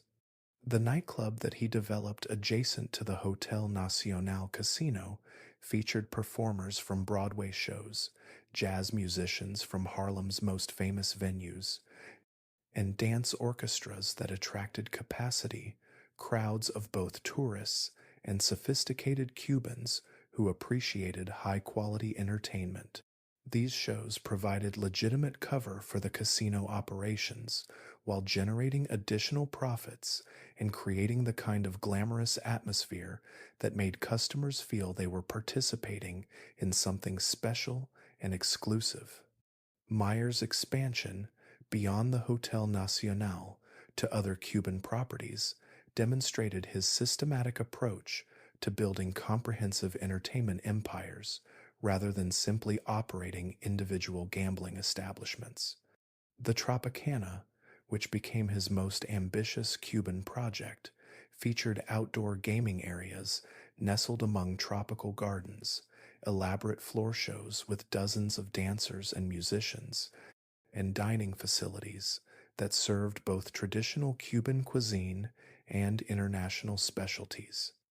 The scale and sophistication of these operations required Meyer to develop expertise in hotel management, entertainment production, and restaurant operations that transformed him from a criminal entrepreneur into a legitimate business executive. The relationships that Meyer cultivated within Cuban high society provided both personal satisfaction and business advantages that extended far beyond his gambling operations. His friendships with prominent Cuban families opened doors to legitimate investment opportunities in sugar plantations, real estate developments, and manufacturing enterprises that diversified his interests while providing additional sources of income and social respectability. These connections also provided valuable intelligence about political developments and economic trends that might affect his business interests, allowing him to anticipate and prepare for changes that caught less well connected entrepreneurs by surprise. The staff that Meyer recruited for his Cuban operations reflected his commitment to professional excellence and cultural sensitivity that distinguished his enterprises from less sophisticated criminal ventures. Rather than simply importing American managers and dealers, he invested considerable resources in training Cuban employees to meet his exacting standards while respecting local customs and social relationships. This approach created loyal workforces who viewed their employment with Meyer's organizations as prestigious positions that offered both financial security and professional development opportunities.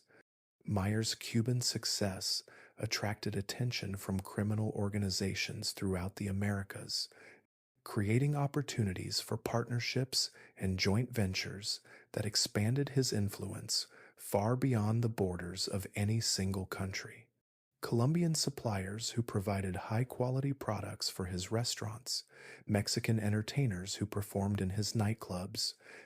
and Argentine investors who participated in his real estate developments created networks of relationships that would prove valuable throughout his career. These international connections also provided alternative routes for moving money and personnel when political changes in any single country created temporary obstacles to his operations. The intelligence network that Meyer developed during his Cuban expansion provided crucial information about American law enforcement activities and political developments that might affect his domestic operations. Cuban officials who maintained relationships with their counterparts in American government agencies, business associates who traveled frequently between Havana and major American cities, and social contacts who moved in diplomatic circles all contributed to Meyer's understanding of threats and opportunities that might not be apparent to criminals who operated exclusively within American borders. The security arrangements that Meyer established for his Cuban operations reflected lessons learned from his American experiences about the importance of protecting both physical assets and personnel from various types of threats. Private security forces, trained by former military officers, provided discreet protection for important facilities and individuals, while sophisticated communication systems ensured that problems could be addressed quickly and efficiently. Most importantly, Meyer developed evacuation plans and emergency procedures that would allow rapid responses to political upheavals or other situations that might threaten the safety of his people or the security of his assets. As the 1930s drew to a close, Meyer's Cuban empire had become a model for international criminal enterprise that combined sophisticated business methods with careful attention to political relationships and cultural sensitivities. The profits generated by his Caribbean operations provided resources for expansion into new territories and activities, while the experience gained in managing complex international businesses prepared him for even more ambitious ventures that would establish his reputation as one of the most successful criminal entrepreneurs in history. The success of Meyer's Cuban expansion also demonstrated the validity of his fundamental approach to criminal enterprise, that illegal activities conducted with professionalism, intelligence, and respect for all stakeholders could generate greater profits with less risk than traditional criminal methods based on intimidation and violence. The lessons learned in the casinos and nightclubs of Havana would soon be applied to similar operations in Las Vegas, Florida, and other locations where Meyer would continue to blur the boundaries between legitimate business and criminal enterprise. The mahogany paneling of Judge William Morrison's private chambers gleamed in the afternoon sunlight, filtering through heavy velvet curtains, creating an atmosphere of judicial dignity that had impressed lawyers and litigants for over 2 decades. Meyer Lansky sat quietly in one of the leather chairs that faced the imposing desk, his modest appearance and respectful demeanor giving no indication that he was conducting one of the most sophisticated corruption operations in American political history. The conversation that unfolded in this wood-paneled sanctuary revealed the elegant methods Meyer had developed for transforming honest public officials into willing partners in his criminal enterprises. Judge Morrison's transformation from incorruptible jurist to cooperative ally had taken Meyer nearly 3 years to accomplish, using techniques that would have impressed the most skilled diplomatic negotiators. The process had begun not with crude offers of cash payments, but with careful research into the judge's personal circumstances, professional frustrations, and private ambitions. Meyer had learned that Morrison's youngest daughter suffered from a rare medical condition that required expensive treatments not covered by judicial salaries, that the judge harbored literary ambitions that had been frustrated by lack of time and resources, and that his wife's social aspirations were constrained by their modest financial circumstances. The initial approach had come not from Meyer directly, but through a seemingly chance encounter at a charity function where Morrison's wife had been introduced to Anna Lansky by mutual acquaintances, who had no knowledge of their husbands' respective careers. The friendship that developed between the two women provided natural opportunities for the families to socialize, creating a context where Meyer could demonstrate his intelligence, cultural sophistication, and genuine concern for the Morrison family's welfare without ever explicitly acknowledging his criminal activities or suggesting any improper arrangements. The subtle assistance that began flowing to the Morrison family appeared to come from Meyer's success as a legitimate businessman rather than from criminal profits. When the judge's daughter required specialized medical treatment in Europe,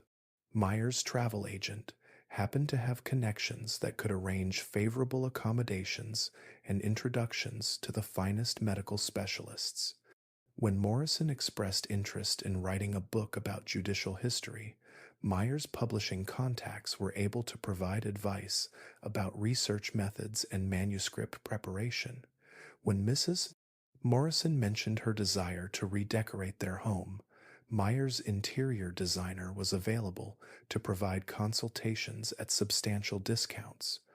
Meyer's approach to corrupting Judge Morrison reflected his sophisticated understanding of human psychology and his recognition that sustainable corruption required creating situations where officials felt they were receiving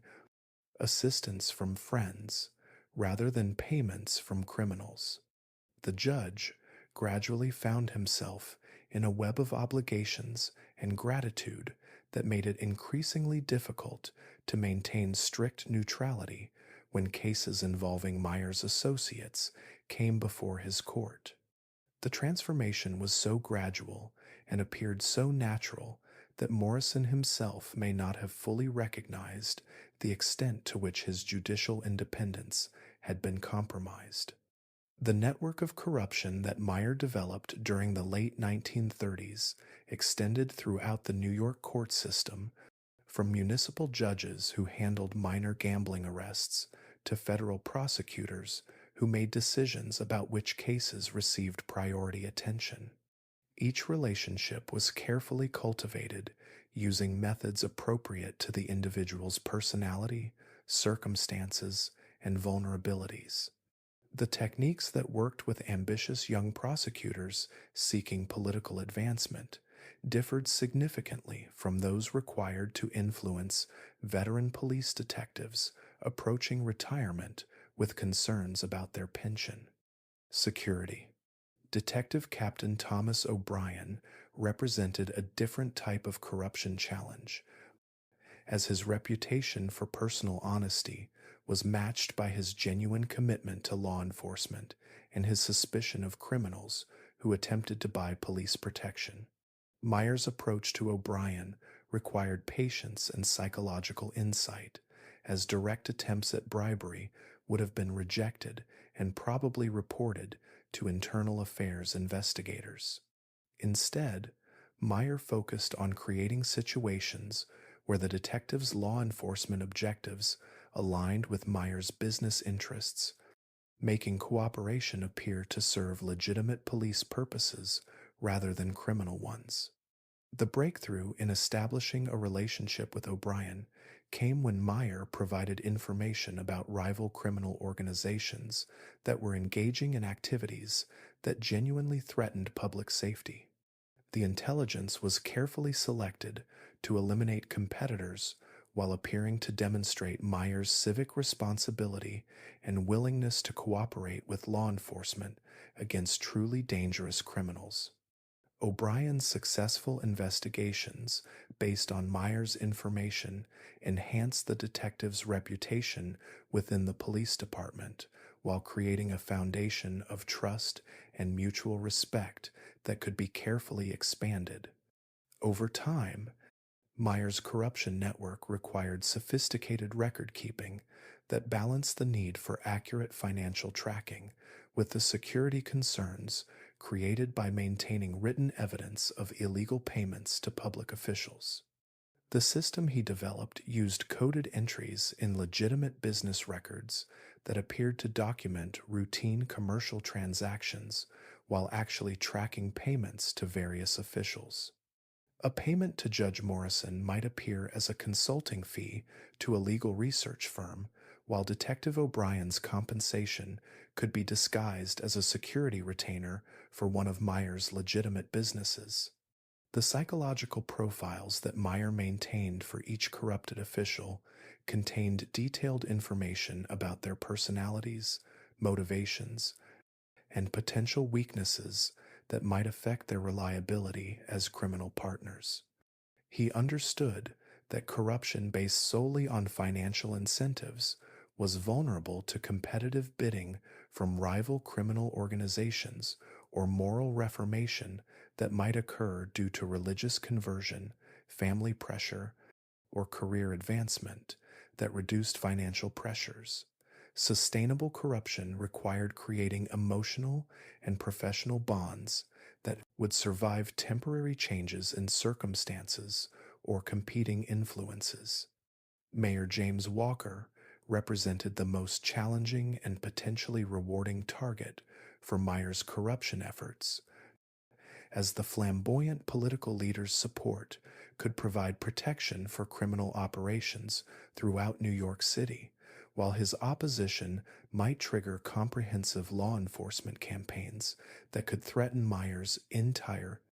empire. Walker's personality combined genuine charm and political skill with expensive tastes and ethical flexibility that created both opportunities and risks for criminal organizations seeking his cooperation. The relationship that developed between Meyer and Mayor Walker demonstrated the sophisticated social skills that distinguished Meyer's approach to corruption from the crude methods employed by less intelligent criminals. Rather than simply offering cash payments that might be rejected or reported,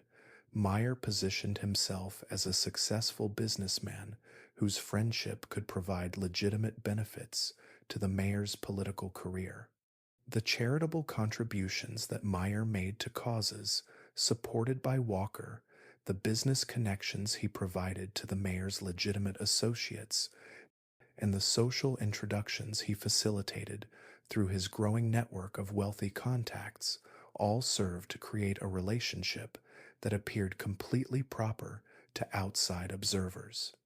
The entertainment industry connections that Meyer had developed through his gambling operations provided particularly valuable opportunities for cultivating relationships with politicians and law enforcement officials who appreciated access to exclusive social events and celebrity contacts. The private parties that Meyer hosted at elegant restaurants and nightclubs created informal settings where public officials could develop personal relationships with criminal figures while maintaining plausible explanations for their association based on legitimate social and business interests. Meyer's corruption activities extended beyond New York to include federal officials whose support was essential for protecting his interstate criminal operations from federal prosecution. The methods required for corrupting federal agents and prosecutors were necessarily more sophisticated than those used with local officials, as federal employees typically received better salaries and more intensive background investigations that reduced their vulnerability to simple financial incentives.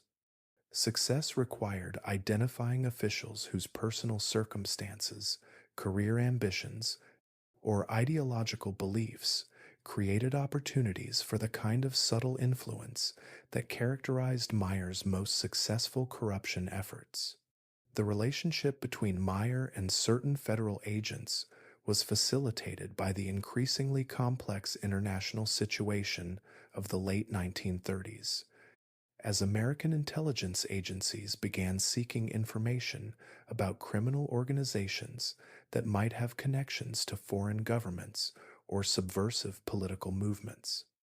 Meyer's extensive international contacts and his reputation for reliable information made him valuable to federal agents who needed intelligence about European criminal organizations or potential security threats from immigrant communities with ties to fascist or communist movements overseas. The information that Meyer provided to federal agents was carefully selected to serve his own interests while appearing to demonstrate patriotic cooperation with national security objectives. Intelligence about German criminal organizations operating in American cities helped federal agents identify genuine security threats while simultaneously eliminating competitors who might challenge Meyer's own operations. Similar information about Italian criminal groups with suspected fascist connections served both to enhance Meyer's reputation as a cooperative source and to weaken traditional organized crime families who had not embraced the Ishino, modern, multi-ethnic approach that Meyer advocated. The banking relationships that Meyer cultivated during this period provided another avenue for corruption that was particularly difficult for law enforcement agencies to detect or prosecute. Bank officers who received consulting fees or investment opportunities from Meyer's legitimate businesses found themselves reluctant to report suspicious transactions involving his accounts, while their cooperation in facilitating complex financial arrangements provided essential services that enabled Meyer's criminal operations to expand and prosper without leaving obvious paper trails.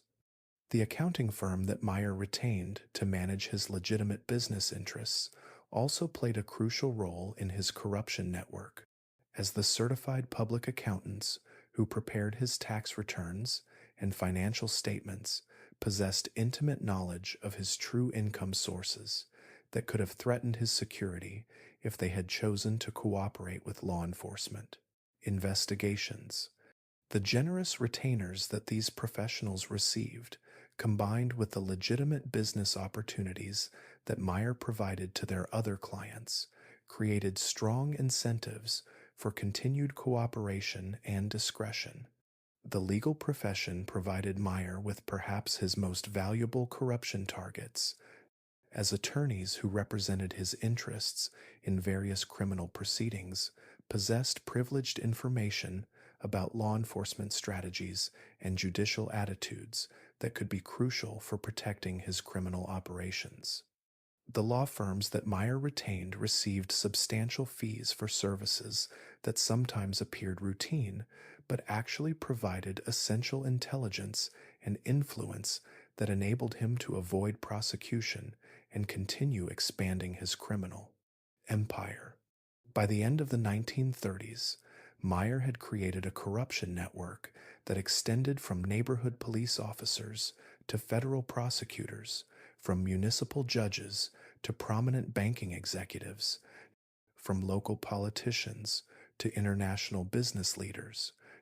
This network provided both protection for his criminal operations and intelligence about law enforcement activities that enabled him to stay ahead of investigations and adapt his methods to changing circumstances. The sophistication and scope of this corruption system represented one of Meyer's greatest achievements and would provide the foundation for the unprecedented success of his criminal empire during the following decades. The philosophical implications of Meyer's corruption methods revealed his fundamental understanding that human beings were motivated by complex combinations of self-interest, social pressure, and emotional needs that could be systematically exploited by those who possessed sufficient intelligence and patience to understand individual psychology. The success of his corruption efforts demonstrated that even apparently honest officials could be gradually transformed into criminal accomplices through methods that made cooperation seem natural, beneficial, and morally justifiable.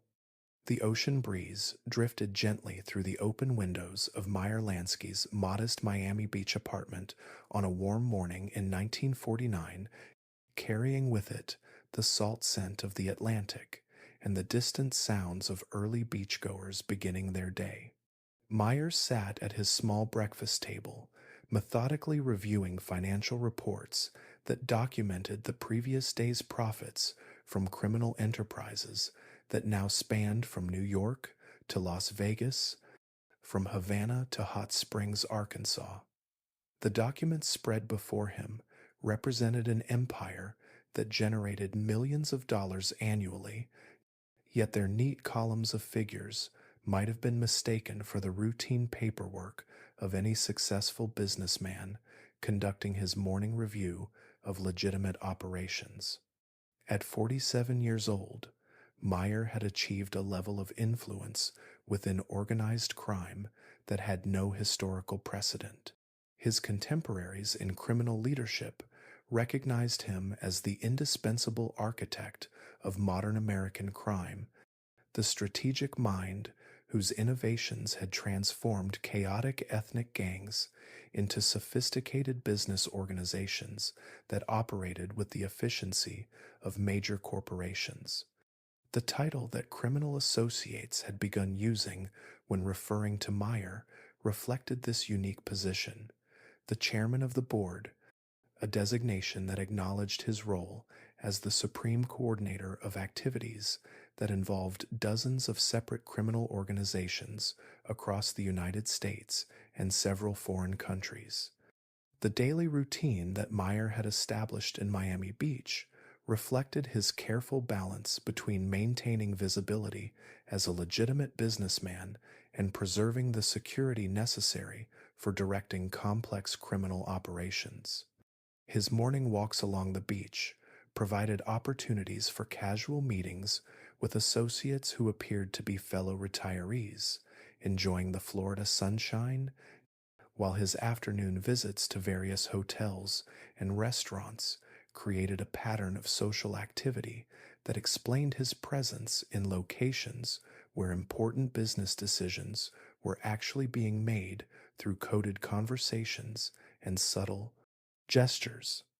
The legitimate businesses that provided cover for Meyer's criminal activities had themselves become substantial enterprises that generated genuine profits while serving their primary purpose of explaining his apparent wealth and providing plausible reasons for his extensive travel and complex financial transactions. The laundry services, restaurant supply companies, and real estate ventures that operated under his control employed hundreds of workers who had no knowledge of their employer's criminal activities, conducting completely legal business that contributed to local economies while creating an elaborate facade of respectability. Meyer's investment portfolio during this period of peak influence revealed the sophisticated financial planning that had enabled him to transform criminal profits into lasting wealth that could survive government investigations and provide security for his family, regardless of what might happen to his illegal enterprises. The Swiss bank accounts, Panamanian corporations, and Caribbean real estate holdings that he had accumulated through decades of careful planning represented a financial empire that rivaled those of many legitimate businessmen who had inherited wealth or built fortunes through conventional means. The Hotel Nacional in Havana had become Meyer's primary base for coordinating international criminal operations, its elegant suites and private dining rooms providing the perfect environment for meetings with associates from throughout the Americas who traveled to Cuba for what appeared to be vacation trips or legitimate business conferences. The casino operations that Meyer had developed in partnership with Fulgencio Batista generated enormous profits while creating a social center where American politicians, business leaders, and entertainment celebrities mingled with criminal figures in an atmosphere of sophisticated entertainment that made illegal activities appear glamorous rather than sordid. The relationship between Meyer and Batista had evolved into a true partnership that benefited both parties far beyond simple corruption arrangements between criminals and politicians. Meyer's financial expertise had helped modernize Cuba's banking system and attract international investment that strengthened the island's economy, while his connections to American business leaders had facilitated legitimate trade relationships that enhanced Cuba's international standing. In return, Batista's protection had enabled Meyer to develop Cuban operations that served as models for criminal enterprises throughout the world. The commission system that Meyer had helped establish during the previous decade had matured into an effective governing structure that provided stability and coordination for organized crime throughout the United States. The regular meetings that brought together representatives from major criminal families created opportunities for resolving disputes that might otherwise escalate into expensive wars, while the territorial arrangements that had been negotiated under commission auspices eliminated much of the wasteful competition that had previously characterized criminal activities.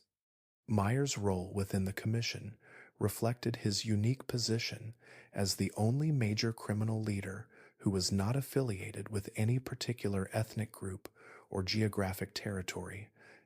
making him an ideal mediator for disputes between Italian, Irish, and Jewish organizations, or conflicts between criminals from different cities who might be suspicious of each other's motives. His reputation for fairness and his demonstrated commitment to solutions that benefited all parties made him the natural choice for resolving complex problems that other commission members found too difficult or too sensitive to handle through normal procedures. The intelligence network that Meyer had developed provided him with information about law enforcement activities, political developments, and competitive threats that enabled him to anticipate problems and adapt his operations before difficulties became serious. The sources that contributed to this intelligence system included corrupted officials who provided advance warning of investigations, legitimate business associates who reported unusual government inquiries, and criminal contacts who shared information about the activities of rival organizations that might threaten mutual interests. The money laundering operations that Meyer supervised during this period represented the most sophisticated financial crimes ever attempted, involving complex international transactions that moved millions of dollars through legitimate banking channels without leaving paper trails that could be followed by government investigators. The techniques that Meyer had developed for disguising the sources of criminal income and converting illegal profits into apparently legitimate investments would later be copied by criminal organizations throughout the world, establishing him as the founding father of modern financial crime. The Las Vegas expansion that Meyer had been planning since the mid 1940s began to take concrete form during this period. As his associates acquired casino licenses and began construction of entertainment complexes that would transform the Nevada desert town into America's gambling capital. The Flamingo Hotel, which had been developed by Benjamin Siegel with Meyer's financial backing and strategic guidance, represented the prototype for a new kind of criminal enterprise that combined gambling, entertainment, and luxury accommodations in spectacular settings that attracted customers from throughout the United States. Meyer's approach to the Las Vegas development reflected his understanding that successful gambling operations needed to provide complete entertainment experiences rather than simply offering games of chance in crude settings. The showrooms that featured major performers, the restaurants that served gourmet cuisine, and the luxury suites that pampered wealthy customers created an atmosphere of sophisticated entertainment that made gambling appear glamorous and socially acceptable rather than sordid and morally questionable. The personnel that Meyer recruited for his various criminal enterprises during this period of peak influence included some of the most capable individuals ever to work in organized crime, selected not just for their criminal skills, but for their intelligence, reliability, and ability to operate effectively in legitimate business environments. The accountants who managed his financial records, the lawyers who provided legal advice, and the managers who supervised daily operations possessed professional qualifications that would have served them well in any major corporation. The training programs that Meyer established for his criminal organizations emphasized the same professional standards and systematic methods that characterize successful legitimate businesses. New associates learned not just the specific techniques required for their criminal specialties, but the general principles of organization, communication, and customer service that would enable them to contribute effectively to complex operations that involved hundreds of people working in coordination across multiple states and countries. Meyer's personal lifestyle during this period of maximum power reflected his preference for modest appearances that would not attract unwanted attention from law enforcement agencies or create resentment among criminal associates who might be suspicious of leaders who appeared to live too luxuriously. The small Miami Beach apartment, the conservative clothing, and the quiet social life that characterized Meyer's daily routine provided perfect camouflage for someone who actually controlled criminal operations worth tens of millions of dollars. The family relationships that Meyer maintained during this period required careful compartmentalization that protected his wife and children from knowledge of his criminal activities while ensuring that they benefited from his success. Through improved living standards and educational opportunities, the elaborate security arrangements that protected his family from potential threats were disguised as routine precautions that any successful businessman might take to protect his loved ones from random crime or business disputes. The charitable activities that Meyer supported during these years served multiple purposes, providing genuine assistance to worthwhile causes while creating public recognition as a successful businessman who contributed generously to community welfare. The Jewish organizations, medical research foundations, and educational institutions that received Meyer's donations had no knowledge of the sources of his wealth, viewing him as a prosperous entrepreneur whose generosity reflected both personal success and commitment to social responsibility. The political connections that Meyer had cultivated over decades of careful relationship building provided him with influence that extended far beyond the criminal underworld, creating opportunities to affect legislation, judicial decisions, and law enforcement policies that might impact his business interests.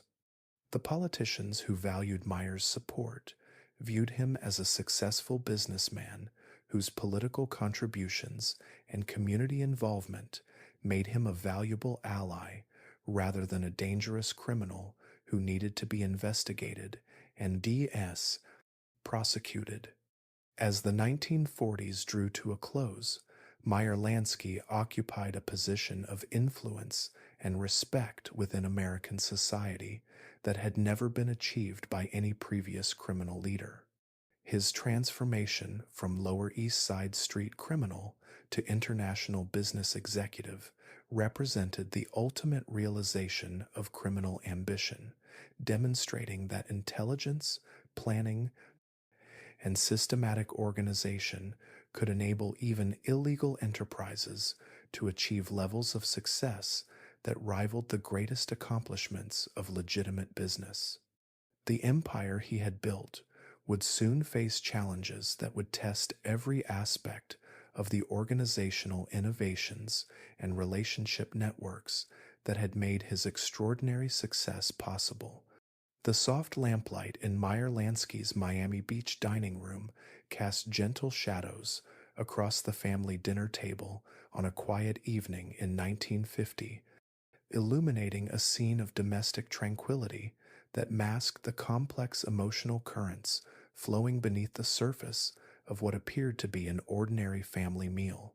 Anna Lansky served the traditional Friday night dinner with the same careful attention to detail that had characterized their family rituals for over 2 decades, while their children discussed school,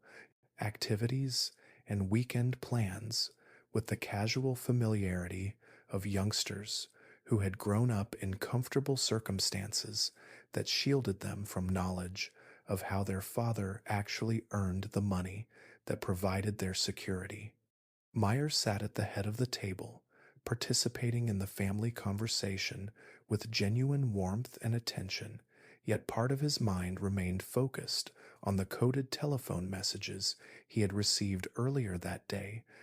the financial reports that awaited his review in his study, and the travel arrangements that would take him to Havana the following week for meetings that could never be discussed with anyone outside his professional circle.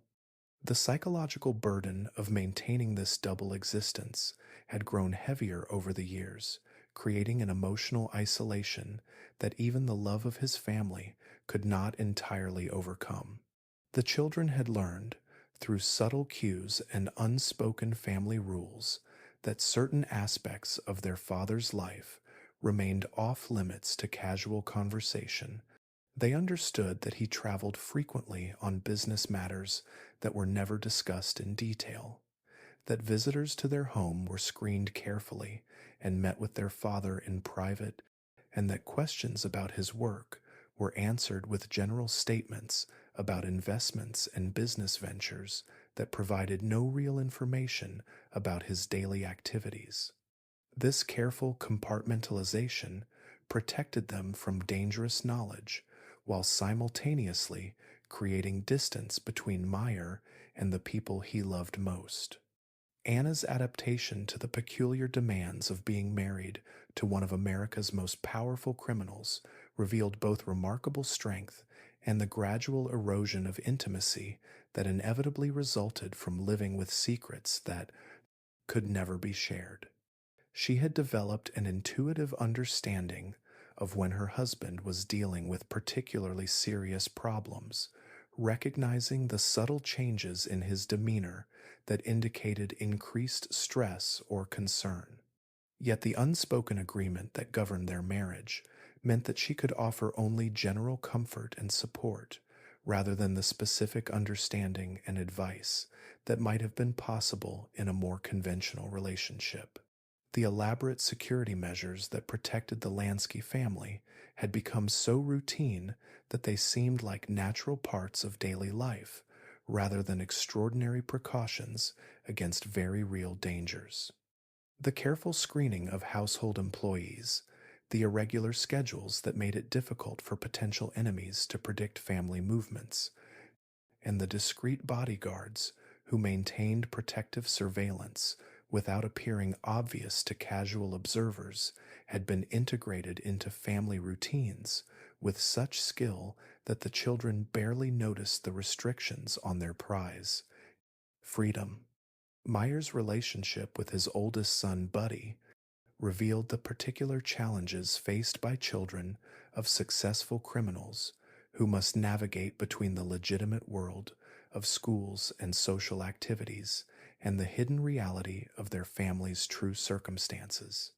Buddy had inherited his father's intelligence and analytical nature, making him acutely aware of the inconsistencies between the family's apparent income sources and their actual lifestyle, yet also understanding that direct questions about these discrepancies would not be welcomed or answered honestly. The private schools that Meyer's children attended provided environments where their family's wealth appeared normal rather than suspicious, surrounded by other students whose parents were successful professionals, business owners, or inheritors of family fortunes who could afford expensive educations and comfortable lifestyles. This social camouflage protected the Lansky children from the curiosity or resentment that might have developed if they had attended public schools where their family's prosperity would have been more noticeable and possibly questioned by teachers or other parents. The friendships that developed between the Lansky children and their classmates required careful management to prevent situations that might compromise family security or expose the children to uncomfortable questions about their father's profession. Birthday parties, social gatherings,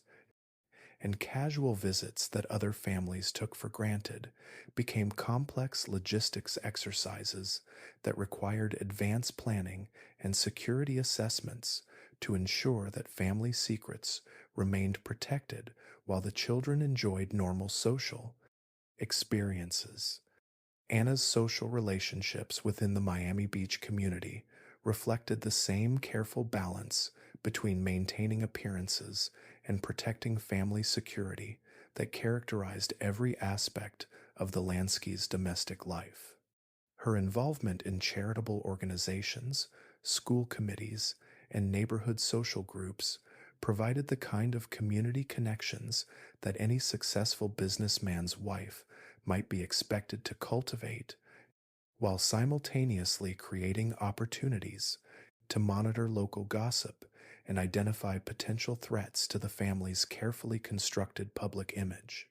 The emotional toll of living with constant deception extended beyond the immediate family to affect Meyer's relationships with longtime friends and associates who had known him before his rise to criminal prominence.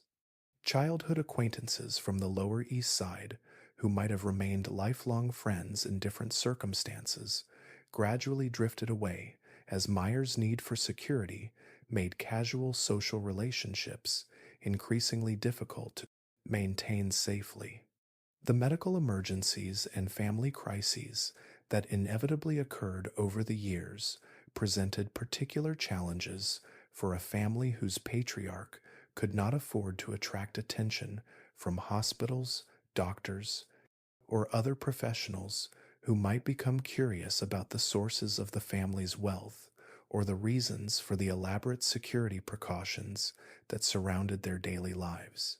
Even routine medical care required careful selection of physicians who could be trusted to maintain professional discretion while providing quality treatment for family members. Meyer's attempts to provide his children with normal childhood experiences were complicated by the constant awareness that their association with him made them potential targets for kidnapping, extortion,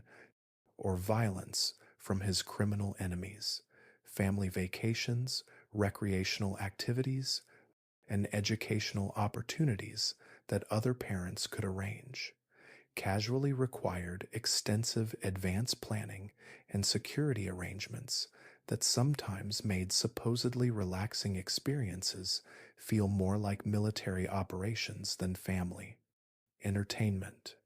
The photographs that filled family albums from this period captured moments of apparent happiness and normalcy, yet they also revealed the careful staging that characterized much of the Lansky family's public life. Beach outings, holiday celebrations, and birthday parties were documented with the same attention to creating appropriate images that Meyer applied to his legitimate business ventures, ensuring that anyone who might examine these family records would find evidence of a conventional family life rather than glimpses of criminal reality. The extended family relationships that had provided emotional support and cultural continuity during Meyer's childhood became increasingly strained as his criminal success created barriers between him and relatives who remained in conventional circumstances. Cousins, aunts, and uncles who had shared the immigrant experience of adapting to American life found themselves unable to relate to Meyer's transformed lifestyle, while his need for security made it dangerous to maintain close relationships with people who might inadvertently compromise his carefully constructed public identity. The religious observances that had provided structure and meaning during Meyer's childhood became complex negotiations between family tradition and security requirements. Attending synagogue services, participating in community celebrations, and maintaining connections to Jewish cultural organizations all presented opportunities for enemies to identify patterns in family behavior that might be exploited for hostile purposes. Yet completely abandoning these traditions would have created suspicions within the Jewish community that might have attracted unwanted attention from different sources. Meyer's relationship with Anna evolved over the years, from the passionate romance of their early marriage to a partnership based on mutual respect, shared commitment to their children's welfare, and the deep understanding that develops between people who have survived extraordinary challenges together. Yet the emotional intimacy that might have sustained them through difficult periods was inevitably compromised by the secrets that Meyer could never share and the constant vigilance that their circumstances required. The financial security that Meyer's criminal success provided for his family created both opportunities and obligations that complicated their relationships with each other and with the outside world. The children's expensive educations opened doors to prestigious universities and professional opportunities that might not have been available to them in different circumstances, yet they also created expectations and social obligations that required careful management to avoid compromising situations. The household staff that managed the daily operations of the Lansky family's domestic life were selected and trained with the same careful attention to security and discretion that characterized Meyer's criminal enterprises. Housekeepers, gardeners, and drivers understood that their employment depended not just on competent performance of their duties, but on absolute discretion about family activities and complete reliability in maintaining the appearance of conventional domestic arrangements. The legal arrangements that Meyer established to protect his family's financial security in the event of his death or imprisonment revealed both his deep love for them and his realistic assessment of the dangers inherent in his chosen profession. Trust funds, insurance policies, and international investments were structured to provide long-term security while avoiding the kind of paper trails that might enable government agencies to confiscate assets or expose family members to unwanted scrutiny. The psychological impact of living with constant awareness of potential violence affected every member of the Lansky family, creating subtle changes in behavior and attitude that distinguished them from families who could afford to take physical security for granted. The casual trust in strangers, the spontaneous social interactions, and the carefree planning for the future that characterized normal family life were replaced by careful calculation and constant vigilance that became second nature but also created emotional distance from the ordinary pleasures of family relationships. As Meyer approached his 50th birthday, the cumulative weight of maintaining his double existence had created a profound loneliness that even his family's love could not entirely overcome. The man who commanded respect and fear from criminals throughout the Americas, who influenced political decisions and business arrangements worth millions of dollars, who had achieved a level of success that surpassed his most ambitious childhood dreams, found himself increasingly isolated by the very achievements that defined his public identity. The price of his extraordinary criminal success had been paid not just in money and risk, but in the gradual erosion of the authentic personal relationships that provide meaning and satisfaction beyond material accomplishment. The awareness that his choices had created this isolation did not diminish Meyer's commitment to protecting his family or his determination to continue the criminal career that provided their security. Yet the contrast between his public power and his private loneliness would become increasingly significant as external pressures began to threaten the carefully constructed world he had built to shield his loved ones from the consequences of his criminal activities. The desert heat shimmered across the Las Vegas horizon on a June morning in 1946 as Meyer Lansky stood in the unfinished lobby of the Flamingo Hotel watching construction workers attempt to install Italian marble, while his oldest friend and business partner paced anxiously among stacks of expensive building materials that seemed to multiply faster than the actual progress on what was supposed to become the crown jewel of their Nevada expansion. Benjamin Siegel, the man everyone called Bugsy, though never to his face, gestured dramatically at architectural plans that bore little resemblance to the chaotic construction sites surrounding them, his voice rising with each explanation of why the project required additional millions of dollars beyond the substantial sums already invested by criminal organizations from across the country.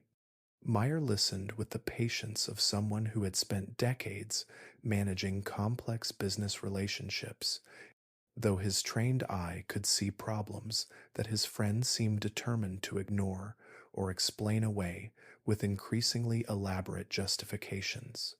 The Flamingo had been conceived as a revolutionary entertainment complex that would transform Las Vegas from a dusty railroad town into America's gambling capital,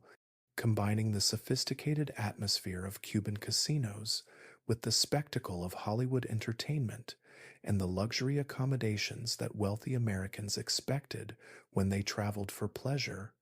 The vision was sound, the market demand was proven, and the initial financial projections had been thoroughly researched and approved by the syndicate's most experienced business analysts. What had gone wrong was not the concept but the execution, as Bugsy's mercurial temperament and expensive tastes had gradually transformed a carefully planned business venture into an exercise in architectural excess that seemed more concerned with impressing visitors than generating sustainable profits. The costs that had been meticulously calculated during the planning phases had been abandoned in favor of improvisations and upgrades that served Bugsy's vision of creating the most spectacular resort in the world, regardless of whether such spectacle could be justified by realistic revenue projections. The relationship between Meyer and Bugsy stretched back to their teenage years on the Lower East Side, when two ambitious young men had discovered that their complementary skills made them formidable partners in various criminal enterprises.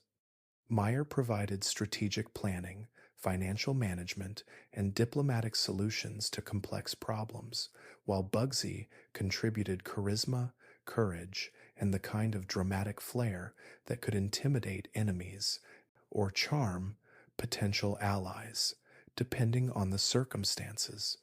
Their partnership had survived decades of successful cooperation in bootlegging, gambling, and various other illegal ventures that had made them both wealthy and respected within the criminal community.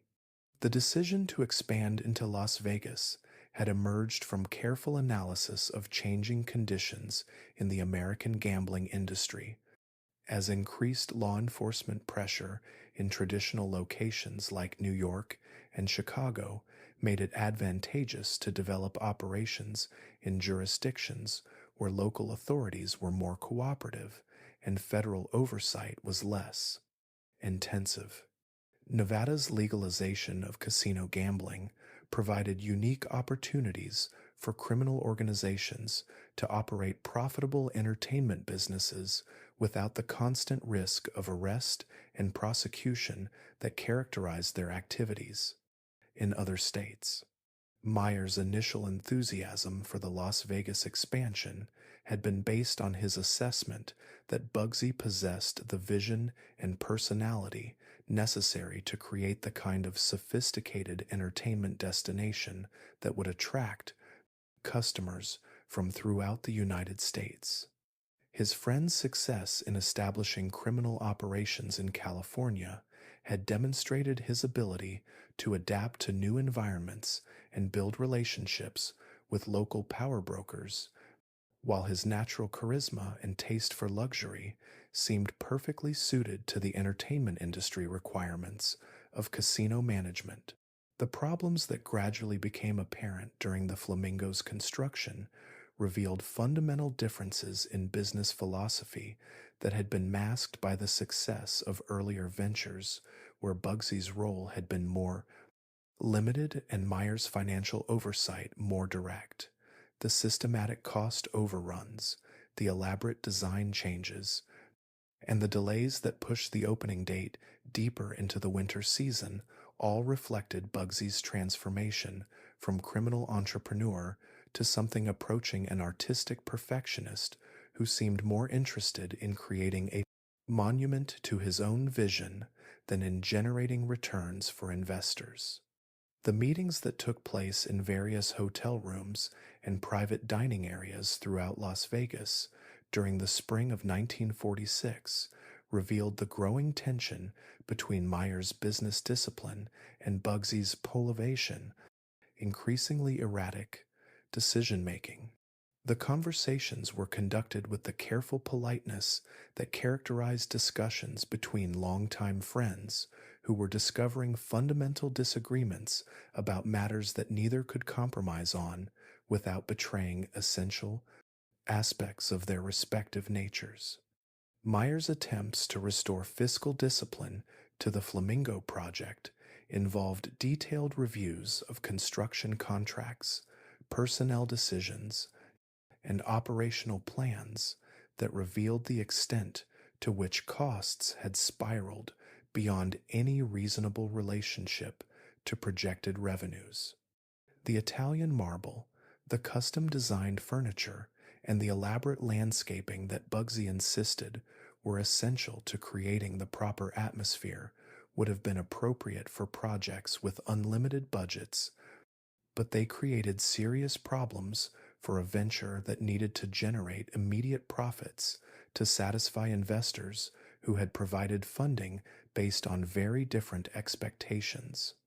The pressure from other syndicate members who had invested in the Flamingo project intensified as reports of cost overruns and delays reached criminal leaders in New York, Chicago, and other cities where organizations had contributed substantial sums based on their confidence in Meyer's business judgment and their respect for the partnership that had previously produced consistently profitable results. The telephone conversations and coded messages that reached Meyer in Las Vegas carried increasingly urgent demands for explanations and assurances that the project would eventually justify the extraordinary investments it was requiring. Frank Costello's involvement in these discussions reflected the serious concern that the Flamingo situation was creating within the highest levels of organized crime leadership. As one of the most respected figures in the syndicate structure that Meyer had helped create, Costello's questions about the project's viability and his suggestions about potential solutions carried weight that could not be ignored or deflected with optimistic projections about future profitability.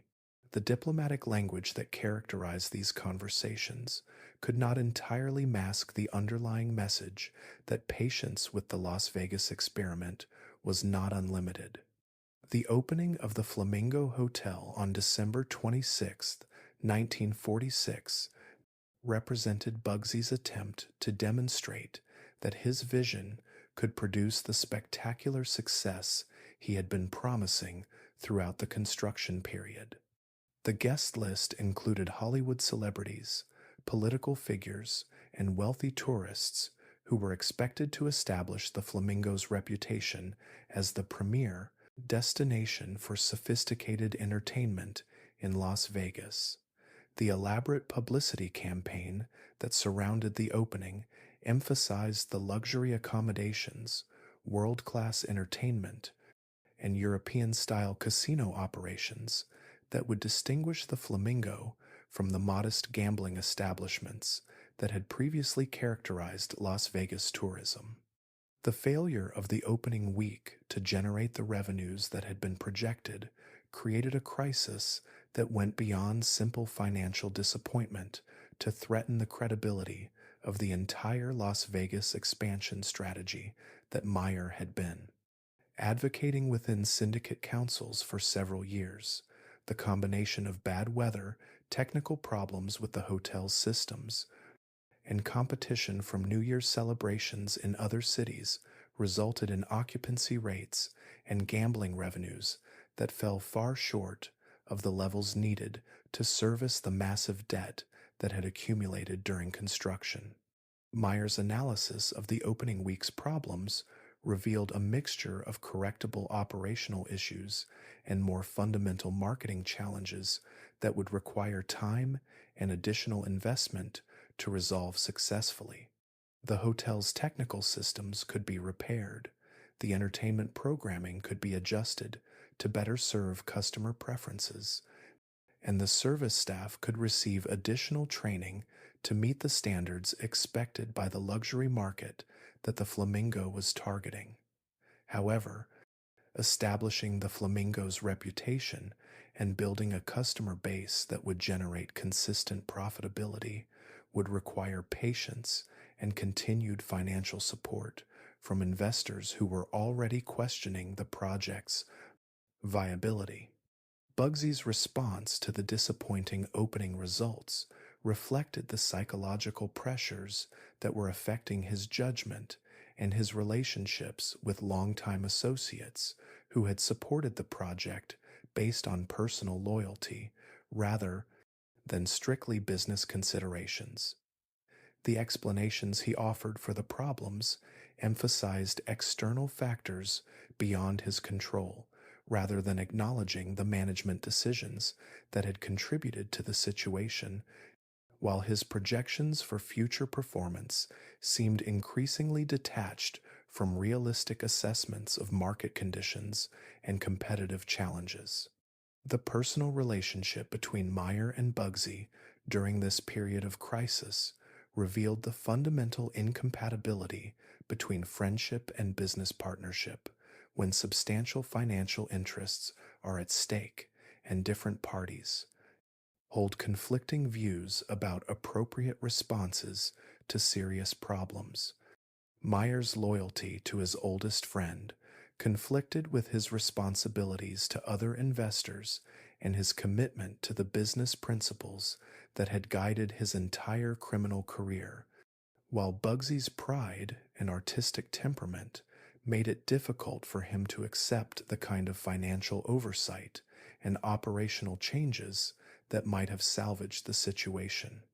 The decision-making process that ultimately determined Bugsy's fate reflected the collective judgment of syndicate leaders who had concluded that personal considerations could not be allowed to override business necessity when the financial interests of multiple criminal organizations were threatened by continued poor performance. The meetings that took place in various cities during the early months of 1947 were conducted with the formal procedures that characterized important syndicate business, with careful attention to ensuring that all relevant perspectives were considered and that the final decision reflected genuine consensus rather than the arbitrary judgment of any individual leader. Meyer's role in these discussions required him to balance his personal feelings for Bugsy against his analytical assessment of the situation's requirements and his broader responsibilities to the syndicate structure that he had spent decades helping to build and maintain. The process was emotionally devastating but intellectually clear, as the evidence overwhelmingly indicated that Bugsy's continued management of the Flamingo would likely result in additional losses that could threaten other syndicate operations and undermine confidence in the leadership judgment that had made such ambitious projects possible. The events of June 20th, 1947, when Bugsy was eliminated while reading a newspaper in the Beverly Hills home of his girlfriend Virginia Hill, marked the end of one of the most important personal relationships in Meyer's life and the beginning of a new phase in Las Vegas development that would ultimately vindicate the basic concept of the Flamingo Project while demonstrating the importance of disciplined business management in criminal enterprises. The decision had been made through the systematic procedures that Meyer himself had helped establish, implemented with the professional efficiency that characterized successful syndicate operations, and justified by business considerations that transcended personal preferences or emotional attachments. The aftermath of Bugsy's elimination revealed both the personal cost of Meyer's rise to criminal leadership and the effectiveness of the organizational systems that enabled syndicate operations to continue functioning despite the same loss of key personnel. Within hours of Bugsy's death, new management had taken control of the Flamingo's operations, implementing the cost controls and operational changes that would eventually transform the property into the profitable venture that had been envisioned during the original planning process. Meyer's emotional response to his friend's death remained largely private, hidden behind the professional demeanor that his position within organized crime required him to maintain regardless of personal circumstances. The grief and guilt that likely accompanied his role in approving Bugsy's elimination could not be openly acknowledged without undermining his authority and credibility within criminal circles, where displays of emotional vulnerability were interpreted as signs of weakness that enemies might exploit. The price of criminal leadership had once again been paid in the currency of personal relationships that could not be allowed to interfere with business necessities that served broader organizational interests. The morning sunlight filtered through the Venetian blinds of Meyer Lansky's Miami Beach office in February 1951, casting alternating bands of light and shadow across the mahogany desk, where an official subpoena lay like an unwelcome visitor among the routine business correspondence that had previously constituted his primary concerns. The document, bearing the seal of the United States Senate and the signature of Senator Estes Kefauver of Tennessee, represented a fundamental shift in the relationship between organized crime and American government that would transform Meyer's carefully constructed world of shadows and discretion into a very public arena where his legendary anonymity could no longer protect him. The Special Committee to Investigate Crime in Interstate Commerce, as the Kefauver Committee was formally known, had been conducting hearings across the country for nearly a year, exposing the operations of criminal organizations with an unprecedented combination of legal authority and media attention that made previous law enforcement efforts appear amateurish by comparison. The television cameras that broadcast the proceedings, lived to millions of American homes, had created a new form of public entertainment that combined the drama of criminal revelations with the respectability of congressional oversight, transforming unknown senators into national celebrities while exposing criminal figures who had spent decades avoiding public recognition. Meyer's response to the subpoena reflected the careful preparation and strategic thinking that had characterized his approach to legal challenges throughout his criminal career. Rather than viewing the committee's investigation as a simple law enforcement problem that could be resolved through the corruption and intimidation tactics that had previously proven effective, he recognized that the Kefauver hearings represented a new type of threat that required fundamentally different defensive strategies based on legal expertise, media management, and political sophistication rather than traditional criminal methods. The team of lawyers that Meyer assembled to represent him during the committee proceedings included some of the most skilled criminal defense attorneys in the country, men who understood both the legal intricacies of congressional investigative powers and the public relations challenges created by televised hearings that would be viewed by audiences who had no previous knowledge of the defendant's actual activities or character. The strategy that emerged from their consultations emphasized Meyer's constitutional rights to remain silent on matters that might incriminate him while simultaneously presenting an image of respectful cooperation with legitimate governmental authority.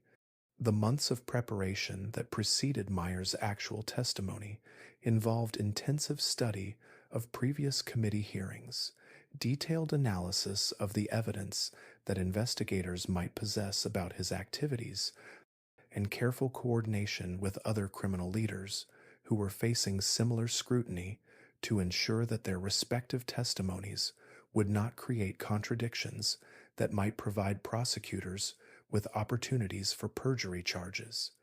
The complexity of this preparation process reflected the unprecedented nature of the challenge that organized crime was facing from a government investigation that combined legal authority with mass media attention. The atmosphere in the federal courthouse in New York City on March 13,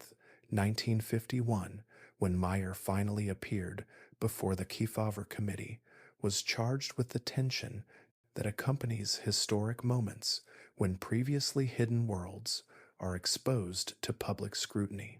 The hearing room was packed with reporters, photographers, and curious citizens who had come to observe the man who had been described in newspaper articles as the financial brain of organized crime, yet whose actual appearance disappointed those who expected the dramatic presence of a Hollywood gangster rather than the modest demeanor of a middle-aged businessman.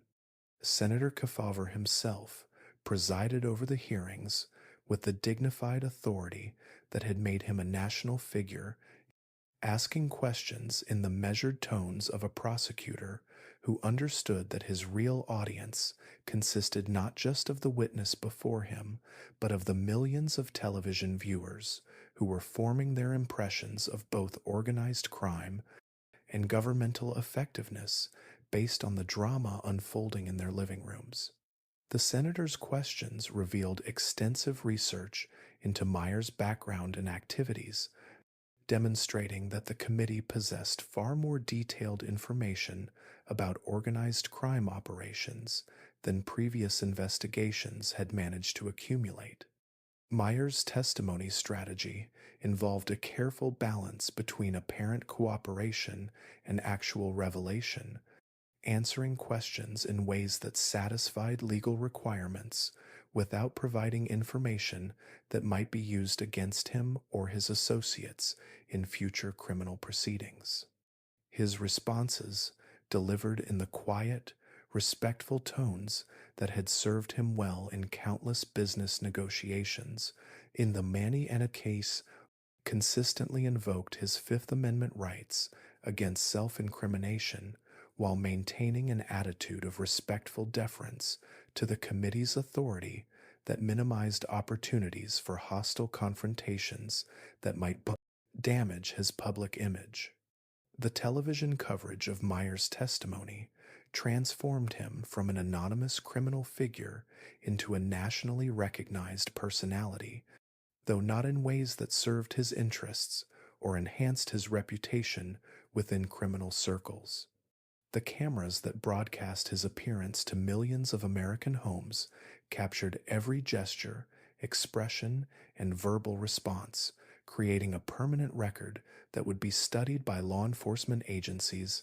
criminal associates, and curious citizens who had never previously been aware of his existence or activities.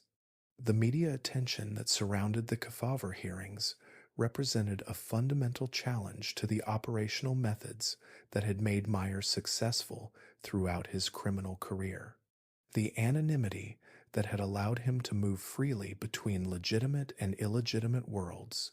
to maintain relationships with corrupted officials without attracting public attention,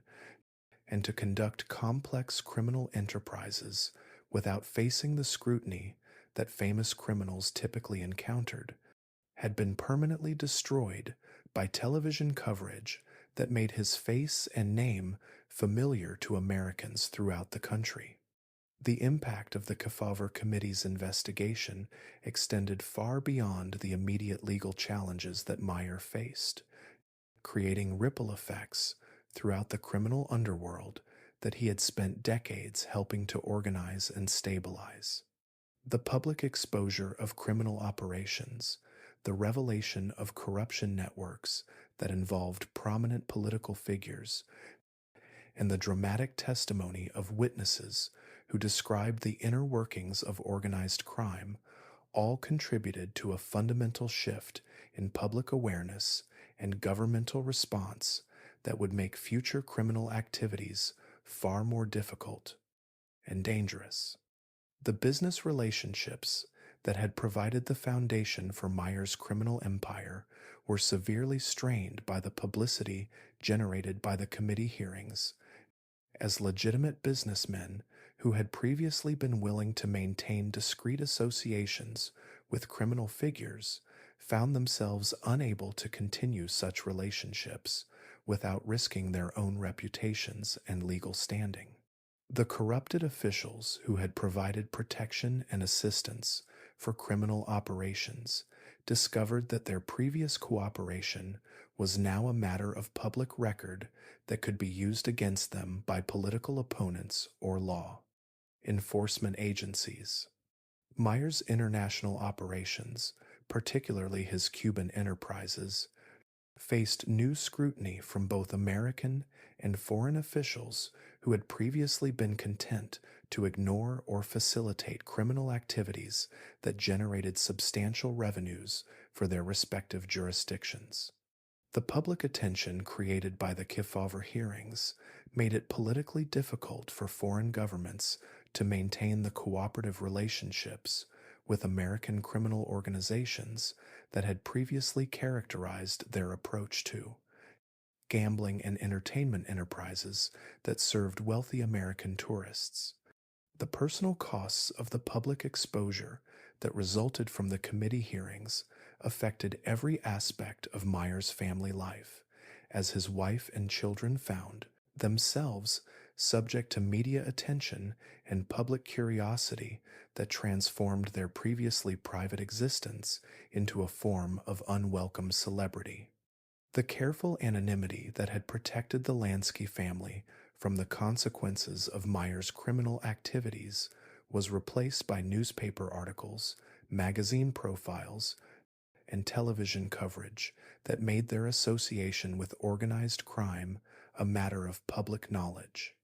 The security arrangements that had previously protected Meyer and his family required complete revision in response to the increased threats that resulted from his public identification as a major criminal figure. The discreet bodyguards and subtle precautions that had been sufficient when he was unknown to the general public were replaced by more extensive security measures that were themselves likely to attract attention and confirm public suspicions about the dangerous nature of his activities. The financial impact of the Kefauver investigation created challenges that went beyond the immediate legal costs of defending against congressional scrutiny, as the public attention made it far more difficult to maintain the complex money laundering operations that had enabled Meyer to convert criminal profits into apparently legitimate investments. Banks, investment firms, and other financial institutions that had previously been willing to handle transactions involving questionable sources of income became reluctant to maintain relationships that might now attract regulatory attention or media coverage. The psychological impact of the transition from anonymous criminal mastermind to public figure was perhaps the most significant challenge that Meyer faced during this period of intensified scrutiny.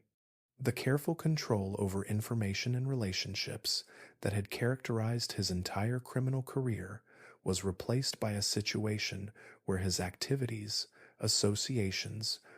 and even family life were subject to constant observation and commentary by people who possessed no understanding of the complex circumstances that had shaped his choices and career.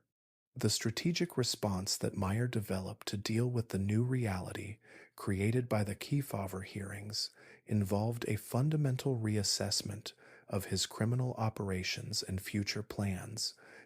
recognizing that the methods that had made him successful during the previous 3 decades would need to be substantially modified to remain viable in an environment of increased public awareness and governmental scrutiny. The changes required would affect everything from the structure of his criminal organizations to the selection of associates who could operate effectively under the new conditions. The international expansion that had already begun with Meyer's Cuban operations took on new importance as domestic criminal activities became increasingly difficult and dangerous to maintain. The offshore banking relationships, foreign casino operations, and international money laundering networks that had originally served as supplements to his American criminal enterprises now became essential alternatives that might enable him to maintain his influence and wealth, despite the mere constraints imposed by increased domestic surveillance and enforcement. The lessons learned from surviving the Kefauver Committee's investigation would prove invaluable as Meyer adapted his methods to operate in an environment where organized crime faced unprecedented challenges from governmental agencies that possessed both legal authority and public support for comprehensive investigations into criminal activities that had previously been conducted with relative impunity. The transformation of American organized crime that began with the Kefauver hearings would continue for decades,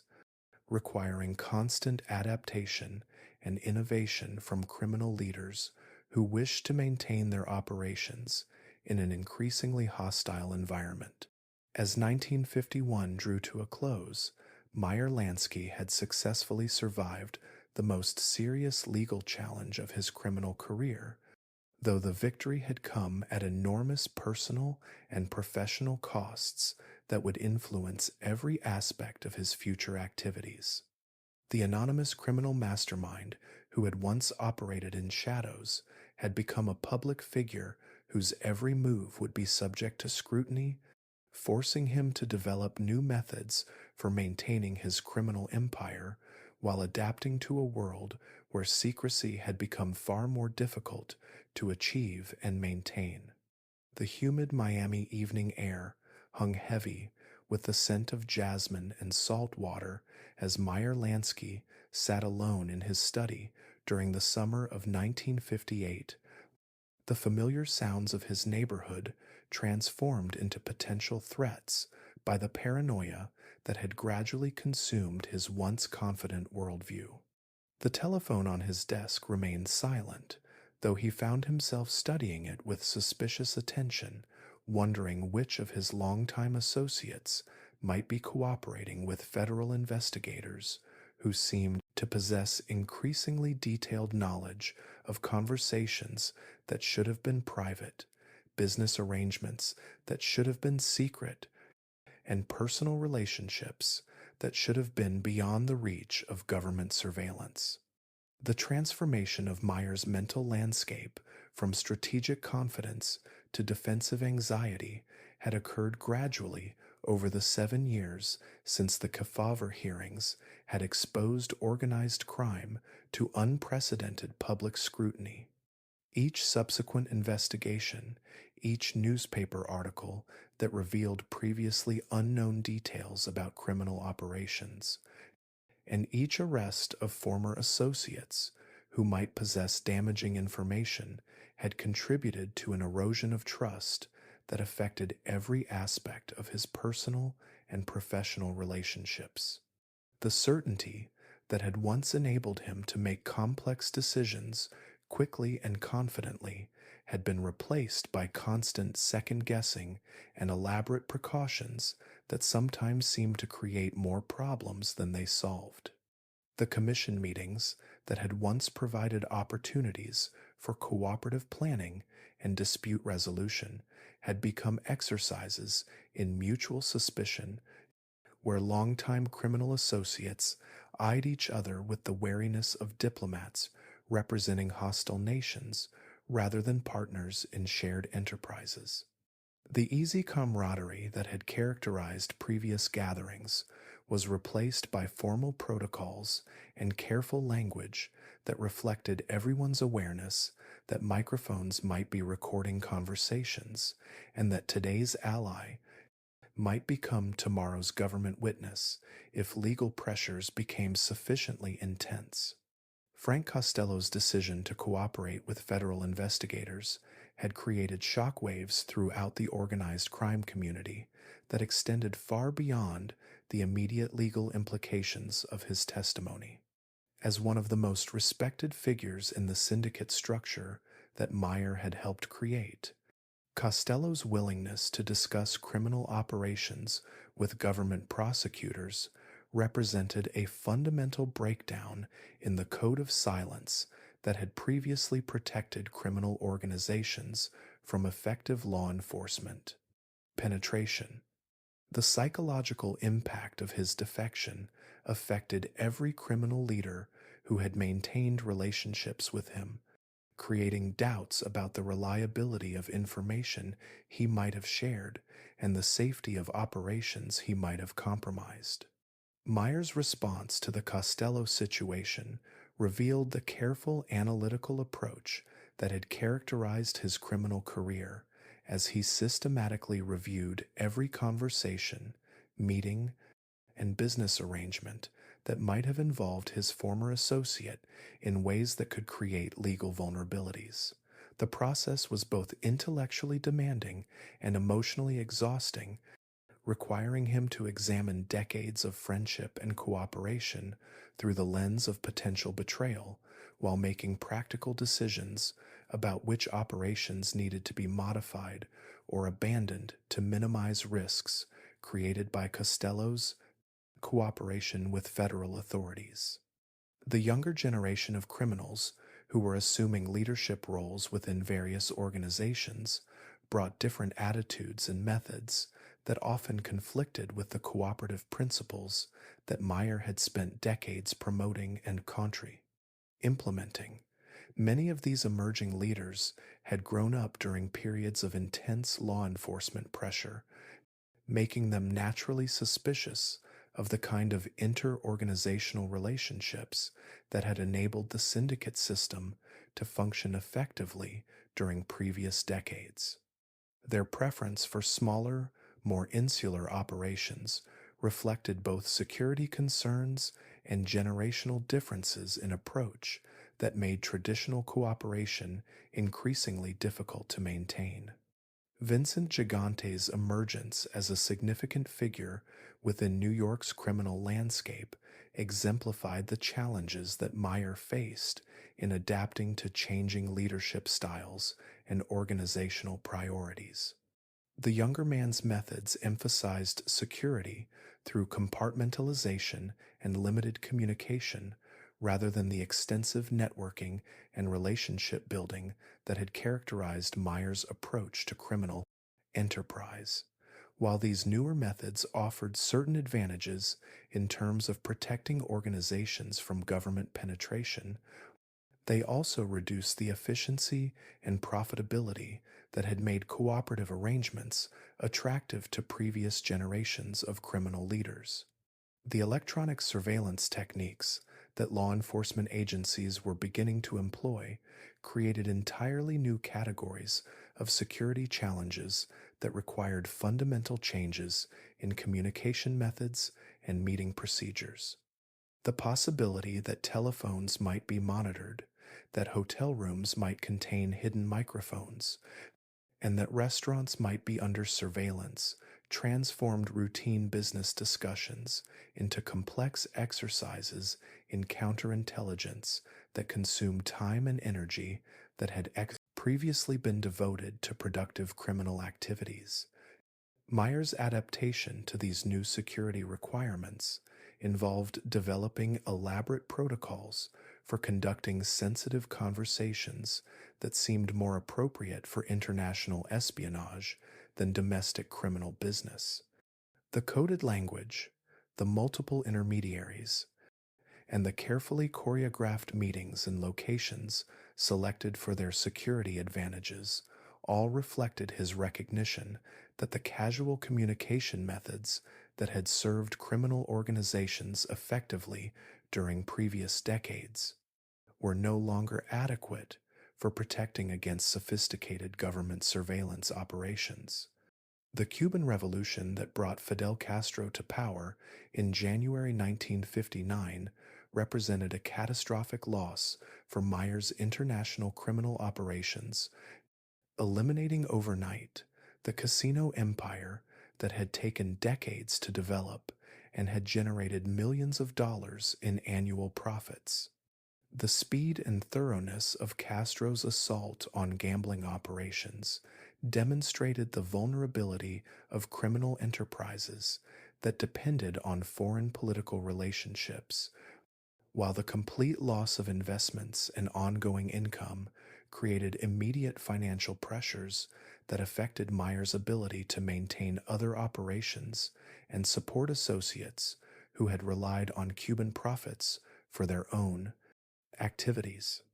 The planning for contingency responses to the Cuban situation revealed the extent to which Meyer's criminal empire had become dependent on international operations that were beyond his direct control and potentially vulnerable to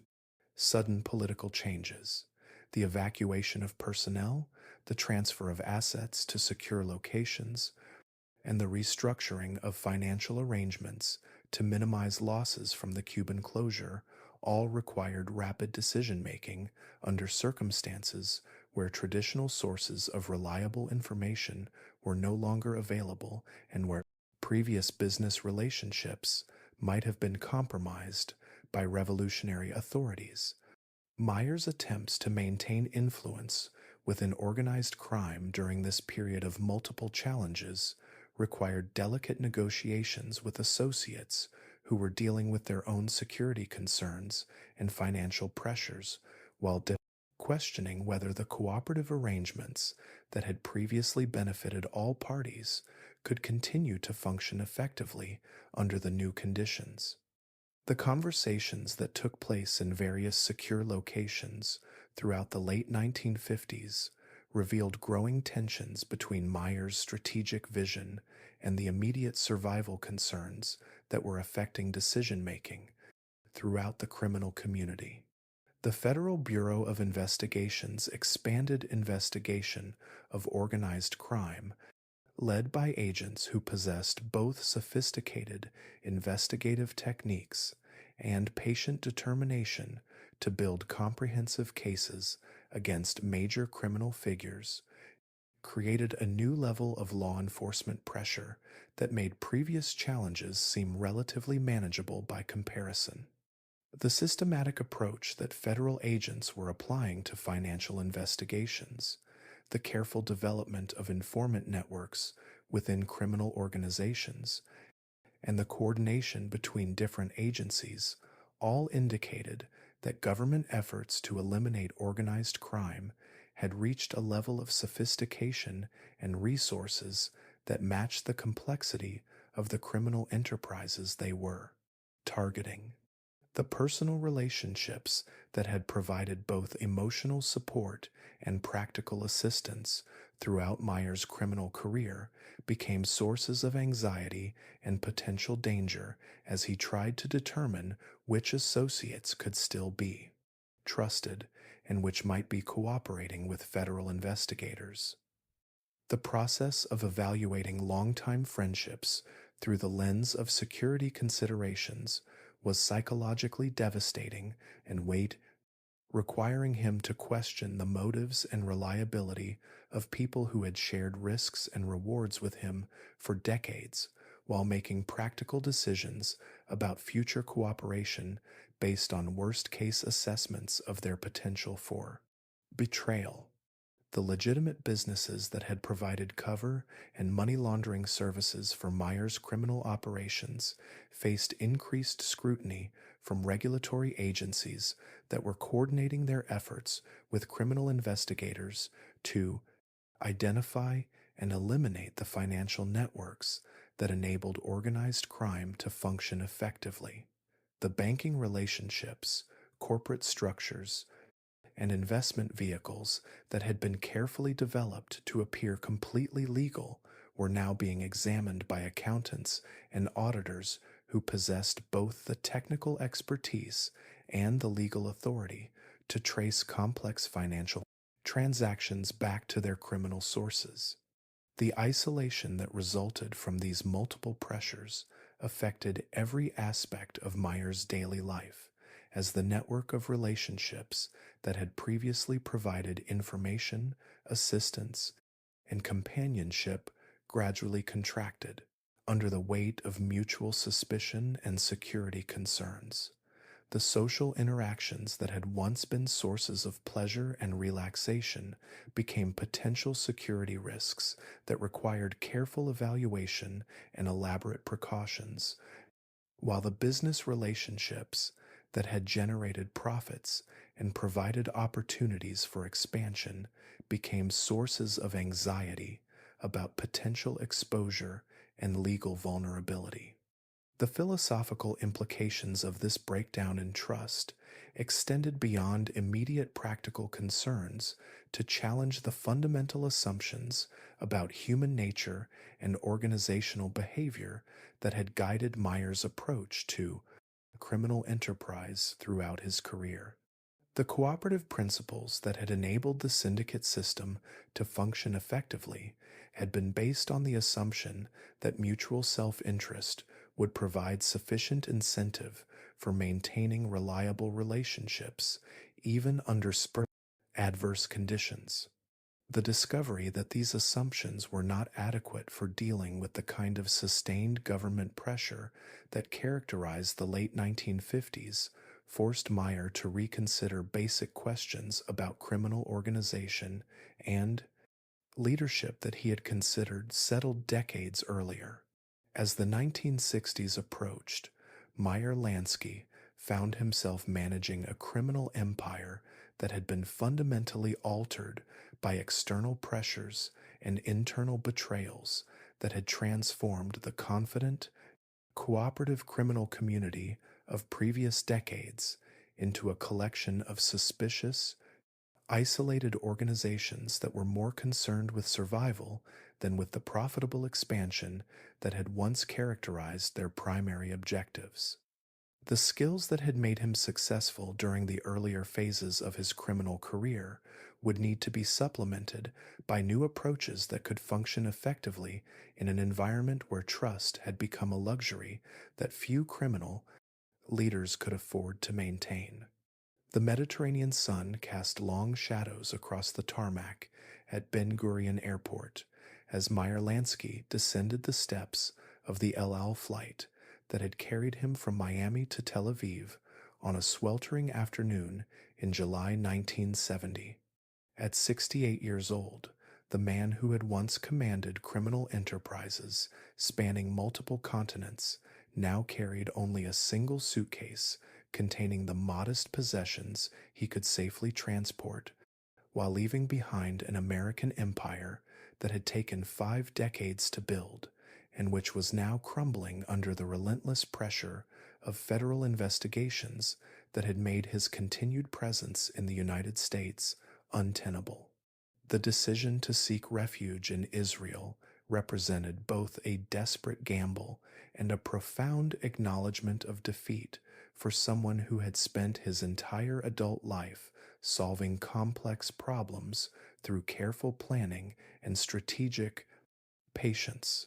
The law of return that guaranteed citizenship to any Jewish person who wished to immigrate to Israel offered Meyer his only realistic hope for avoiding the federal prosecution that awaited him in America. Yet the success of this strategy depended on Israeli authorities accepting his application despite the international attention that surrounded his criminal reputation and the diplomatic pressure that American officials were certain to apply. The modest apartment that Meyer rented in Tel Aviv's Ramat Aviv neighborhood provided a stark contrast to the luxurious accommodations he had enjoyed during the peak years of his criminal career. Its small rooms and simple furnishings, reflecting both his desire to maintain a low profile and the financial constraints that resulted from having most of his assets frozen by American authorities or made inaccessible by the legal complications surrounding his departure. The view from his living room window overlooked busy streets where Hebrew conversations created a linguistic landscape that connected him to his Jewish heritage while emphasizing his isolation from the criminal world that had defined his identity for over half a century. The daily routine that Meyer established during his Israeli exile revealed the psychological adjustment required for someone accustomed to directing complex international operations to adapt to the enforced idleness of a fugitive whose primary activity consisted of waiting for legal decisions that would determine his future. His morning walks along Tel Aviv's beaches provided exercise and mental stimulation while creating opportunities to practice the Hebrew language skills that might prove useful if his citizenship application was approved and his exile became permanent rather than temporary. The Israeli newspapers that Meyer read each day carried occasional reports about his presence in the country, usually accompanied by speculation about his wealth, his criminal activities, and the diplomatic implications of granting sanctuary to someone whose prosecution had become a priority for American law enforcement agencies. The coverage was generally factual rather than sensationalistic, reflecting the Israeli press's focus on the legal and political aspects of his case rather than the dramatic criminal narratives that had characterized American media treatment of his career. The legal team that Meyer assembled to handle his citizenship application included some of Israel's most experienced immigration attorneys, men who understood both the technical requirements of the law of return and the political sensitivities surrounding cases that might affect Israel's relationship with the United States. Their strategy emphasized Meyer's Jewish heritage, his lack of convictions for serious crimes, and his age and health status as factors that should weigh in favor of granting him the refuge that Israeli law theoretically provided to all Jewish immigrants. The financial arrangements that enabled Meyer to maintain himself during his Israeli exile revealed both the sophistication of the international money management systems he had developed during his criminal career and the limitations imposed by American efforts to trace and freeze assets that might be connected to illegal activities. The Swiss bank accounts, Caribbean investment funds, and European real estate holdings that had been carefully accumulated over decades of successful criminal enterprise provided some resources, though accessing these funds required complex arrangements that carried risks of detection and seizure.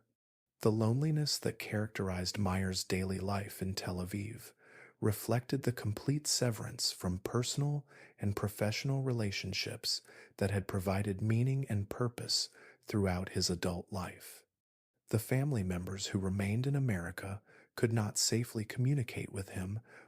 while the criminal associates who might have wished to maintain contact were themselves under surveillance and investigation that made any connection to Meyer potentially dangerous to their own legal situations.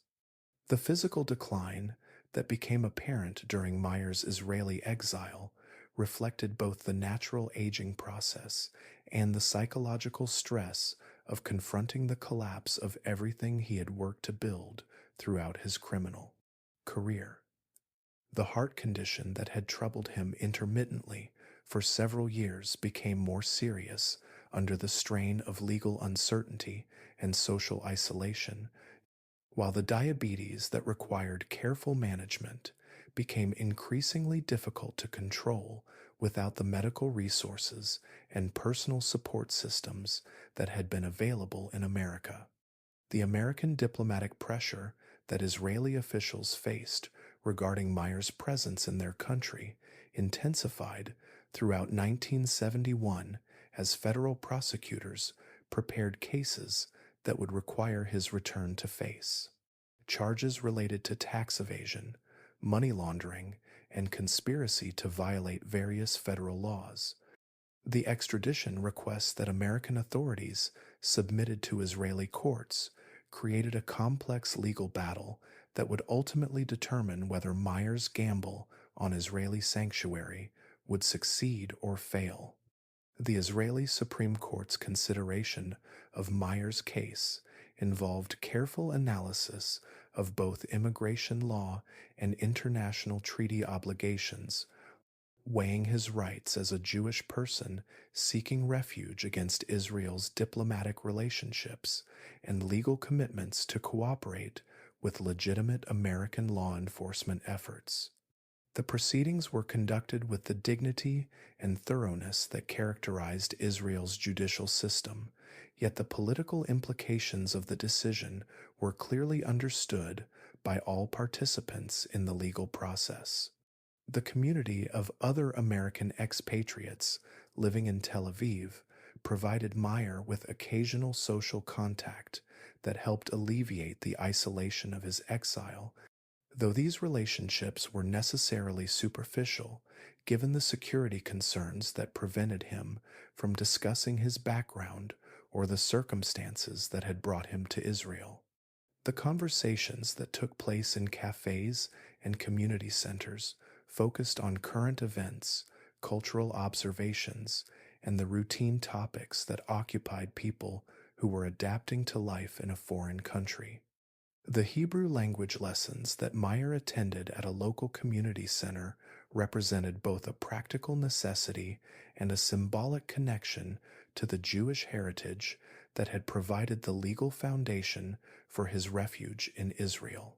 His progress in learning the language was slow but steady, reflecting both his advanced age and his determination to adapt to circumstances that might require permanent residence in his new homeland. The news from America that reached Meyer through various sources painted a picture of continuing deterioration in the criminal organizations that had once acknowledged his leadership and benefited from his strategic guidance. The arrests, prosecutions, and internal conflicts that characterized organized crime during the early 1970s reflected both increased law enforcement pressure and the absence of the cooperative frameworks that Meyer had spent decades establishing and maintaining. The Israeli government's final decision regarding Meyer's citizenship application came in November 1972 after more than 2 years of legal proceedings, diplomatic negotiations, and political deliberations that had attracted international attention and created precedents that would affect future cases involving wanted American fugitives seeking refuge in Israel. The rejection of his application represented not just a legal defeat, but a fundamental acknowledgement that even the most carefully planned escape strategies could not overcome the political realities that governed international law. Enforcement cooperation. The return flight to Miami that carried Meyer back to American territory in November 1972 marked the end of his brief experiment in exile and the beginning of his final confrontation with the legal system that had been pursuing him for over 2 decades. The small airplane that transported him from Tel Aviv to Miami seemed to symbolize the reduced circumstances that now characterized his life, carrying him from the brief hope of permanent refuge to the certain knowledge that his remaining years would be spent defending against prosecutions that could result in imprisonment or financial ruin. The airport processing that welcomed Meyer back to America involved the same bureaucratic procedures that applied to any returning citizen, yet the presence of federal agents and the media attention that surrounded his arrival made clear that his homecoming was viewed by law enforcement authorities as the successful conclusion of a patient effort to eliminate one of the most significant figures in the history of American organized crime. The handcuffs that were applied as he was taken into custody represented the final symbol of a criminal career that had lasted over 5 decades and had transformed American organized crime from chaotic ethnic conflicts into sophisticated business enterprises that generated billions of dollars in illegal profits. The morning sun filtered through the simple curtains of Meyer Lansky's modest Miami Beach apartment on January 15th, 1983, casting gentle light across the sparse furnishings that bore no resemblance to the luxurious surroundings he had once commanded as one of America's most powerful criminal leaders. At 80 years old, Meyer lay quietly in the narrow hospital bed that had been moved into his living room. His breathing labored from the heart condition that had steadily worsened during the decade since his return from Israeli exile, while his family gathered around him with the subdued reverence that accompanies the final moments of a life that had spanned nearly the entire history of modern organized crime in America. The death certificate that would be filed later that day would list heart failure as the cause of Meyer's passing, a simple medical explanation that revealed nothing about the extraordinary journey that had carried a poor Jewish immigrant from the tenements of the Lower East Side to the heights of criminal power and influence that had never been achieved by any previous American criminal leader. The modest funeral that followed reflected both his family's desire for privacy and the reality that most of the associates who had once acknowledged his authority were themselves dead, imprisoned, or too fearful of government surveillance to risk attending services for someone who remained a symbol of the organized crime era that law enforcement agencies had spent decades attempting to eliminate. The investigation of Meyer's financial assets that followed his death revealed the ultimate irony of a criminal career that had generated what law enforcement officials estimated to be hundreds of millions of dollars in illegal profits over more than 5 decades of sophisticated criminal enterprise. Despite the legendary reputation for accumulating vast wealth that had made Meyer's name synonymous with successful criminal finance, the estate that he left to his family consisted primarily of modest, legitimate investments, a small Miami Beach apartment, and Social Security benefits that barely exceeded the poverty level for elderly Americans. The mystery of Meyer's missing millions became one of the most enduring puzzles in American criminal history, spawning countless investigations by federal agencies, journalists, and treasure hunters who believed that somewhere in the complex web of international banks, offshore corporations, and hidden investments that Meyer had created during his criminal career lay evidence of the vast fortune that logic suggested must have existed. The Swiss bank accounts that were eventually located contained modest sums. The Caribbean real estate holdings proved to be worth far less than expected, and the various business enterprises that had served as fronts for criminal activities had been either sold, seized, or abandoned during the legal pressures of his final years. The organizational innovations that Meyer had introduced to American organized crime proved far more durable and influential than his personal wealth, surviving long after his death to become standard operating procedures for criminal enterprises throughout the world. The syndicate system that he had helped establish during the 1930s continued to govern relationships between major criminal organizations well into the 21st century, providing mechanisms for cooperation, dispute resolution, and territorial management that prevented the destructive wars that had characterized earlier periods of criminal history. The money laundering techniques that Meyer had pioneered during his career became the foundation for increasingly sophisticated financial crimes that enabled criminal organizations to integrate their illegal profits into legitimate economic systems with unprecedented efficiency and security. The Swiss banking relationships, the offshore corporate structures, and the complex investment schemes that Meyer had developed to disguise the sources of criminal income were copied and refined by succeeding generations of criminals who built upon his innovations to create financial networks that spanned multiple continents and involved trillions of dollars in illegal transactions. Las Vegas itself stood as perhaps the most visible monument to Meyer's vision of transforming illegal gambling into legitimate entertainment that could attract customers from throughout American society while generating enormous profits for criminal organizations that maintained hidden ownership of casino properties. The city that had been little more than a desert railroad town when Meyer first recognized its potential had become one of America's most popular tourist destinations, generating billions of dollars in revenue through gambling, entertainment, and hospitality services that were directly descended from the operational concepts that Meyer had helped develop during the 1940s and 50s, and five any. The corruption techniques that Meyer had perfected during his career continued to influence the relationship between organized crime and legitimate institutions long after his death, as criminal organizations applied his methods for cultivating relationships with political figures, law enforcement officials,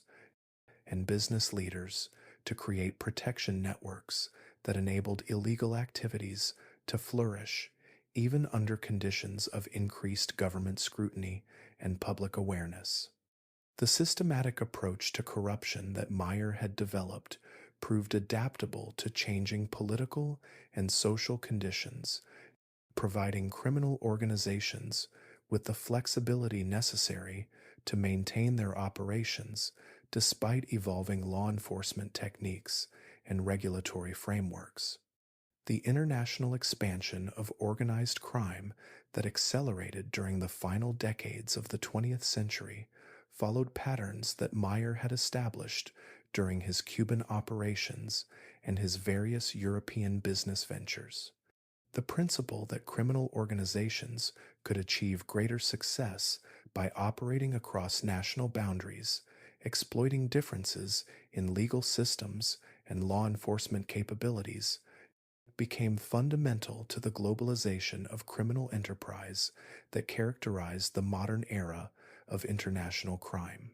The popular culture representations of Meyer's life and career contributed to a mythology that often bore little resemblance to the historical reality of his activities and influence.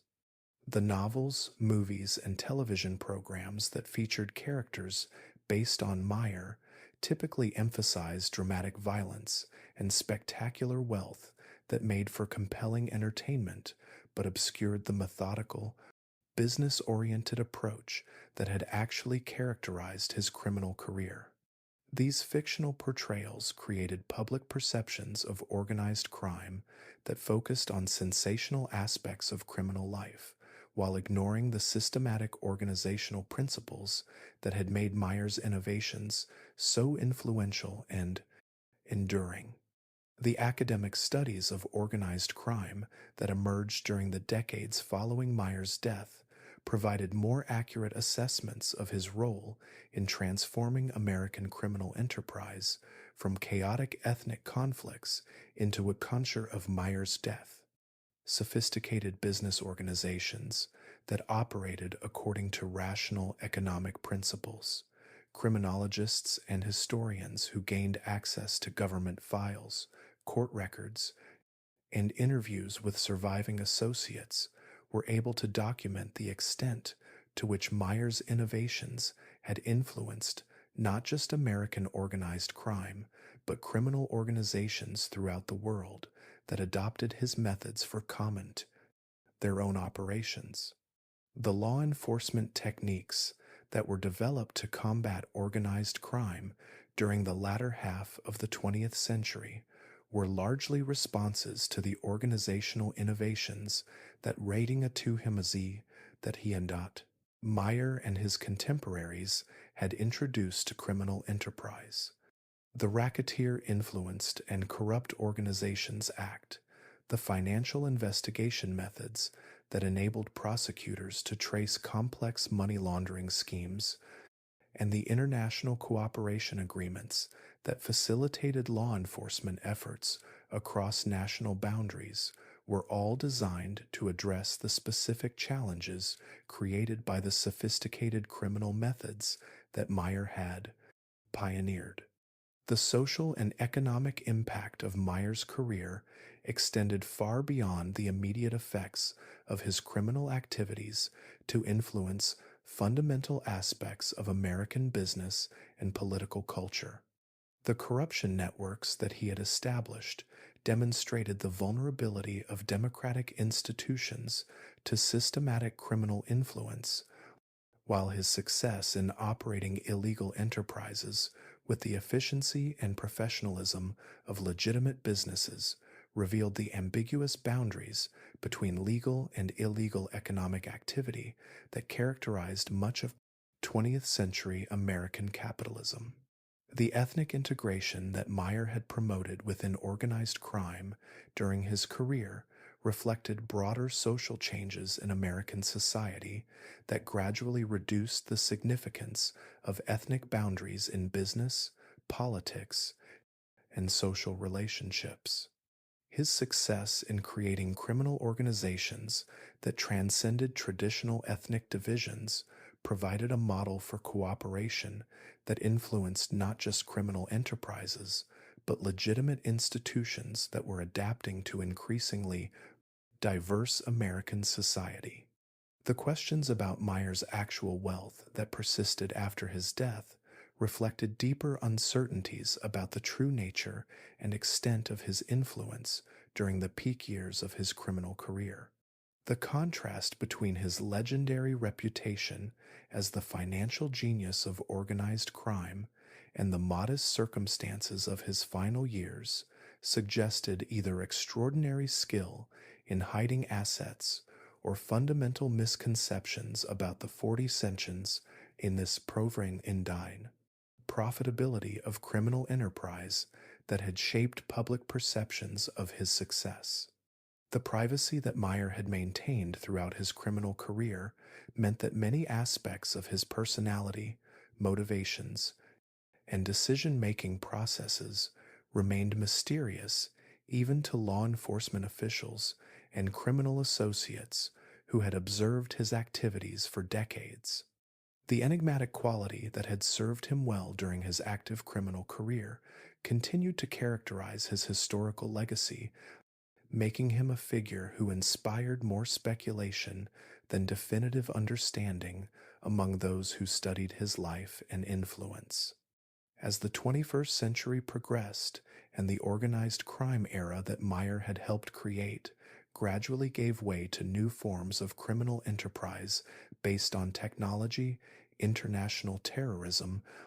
and global financial networks, his innovations continued to influence criminal organizations that adapted his principles to changing conditions and opportunities.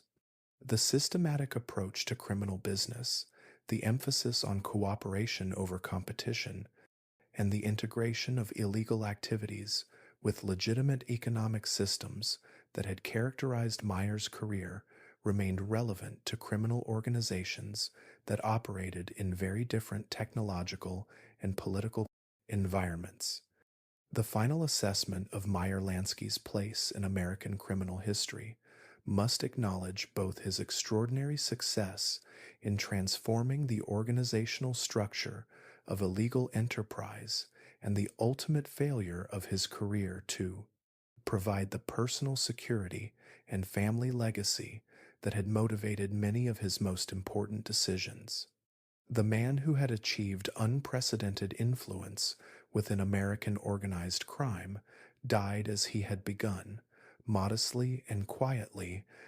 leaving behind innovations that would outlive him while taking to his grave the secrets that might have explained the true nature of his remarkable journey from immigrant poverty to criminal legend.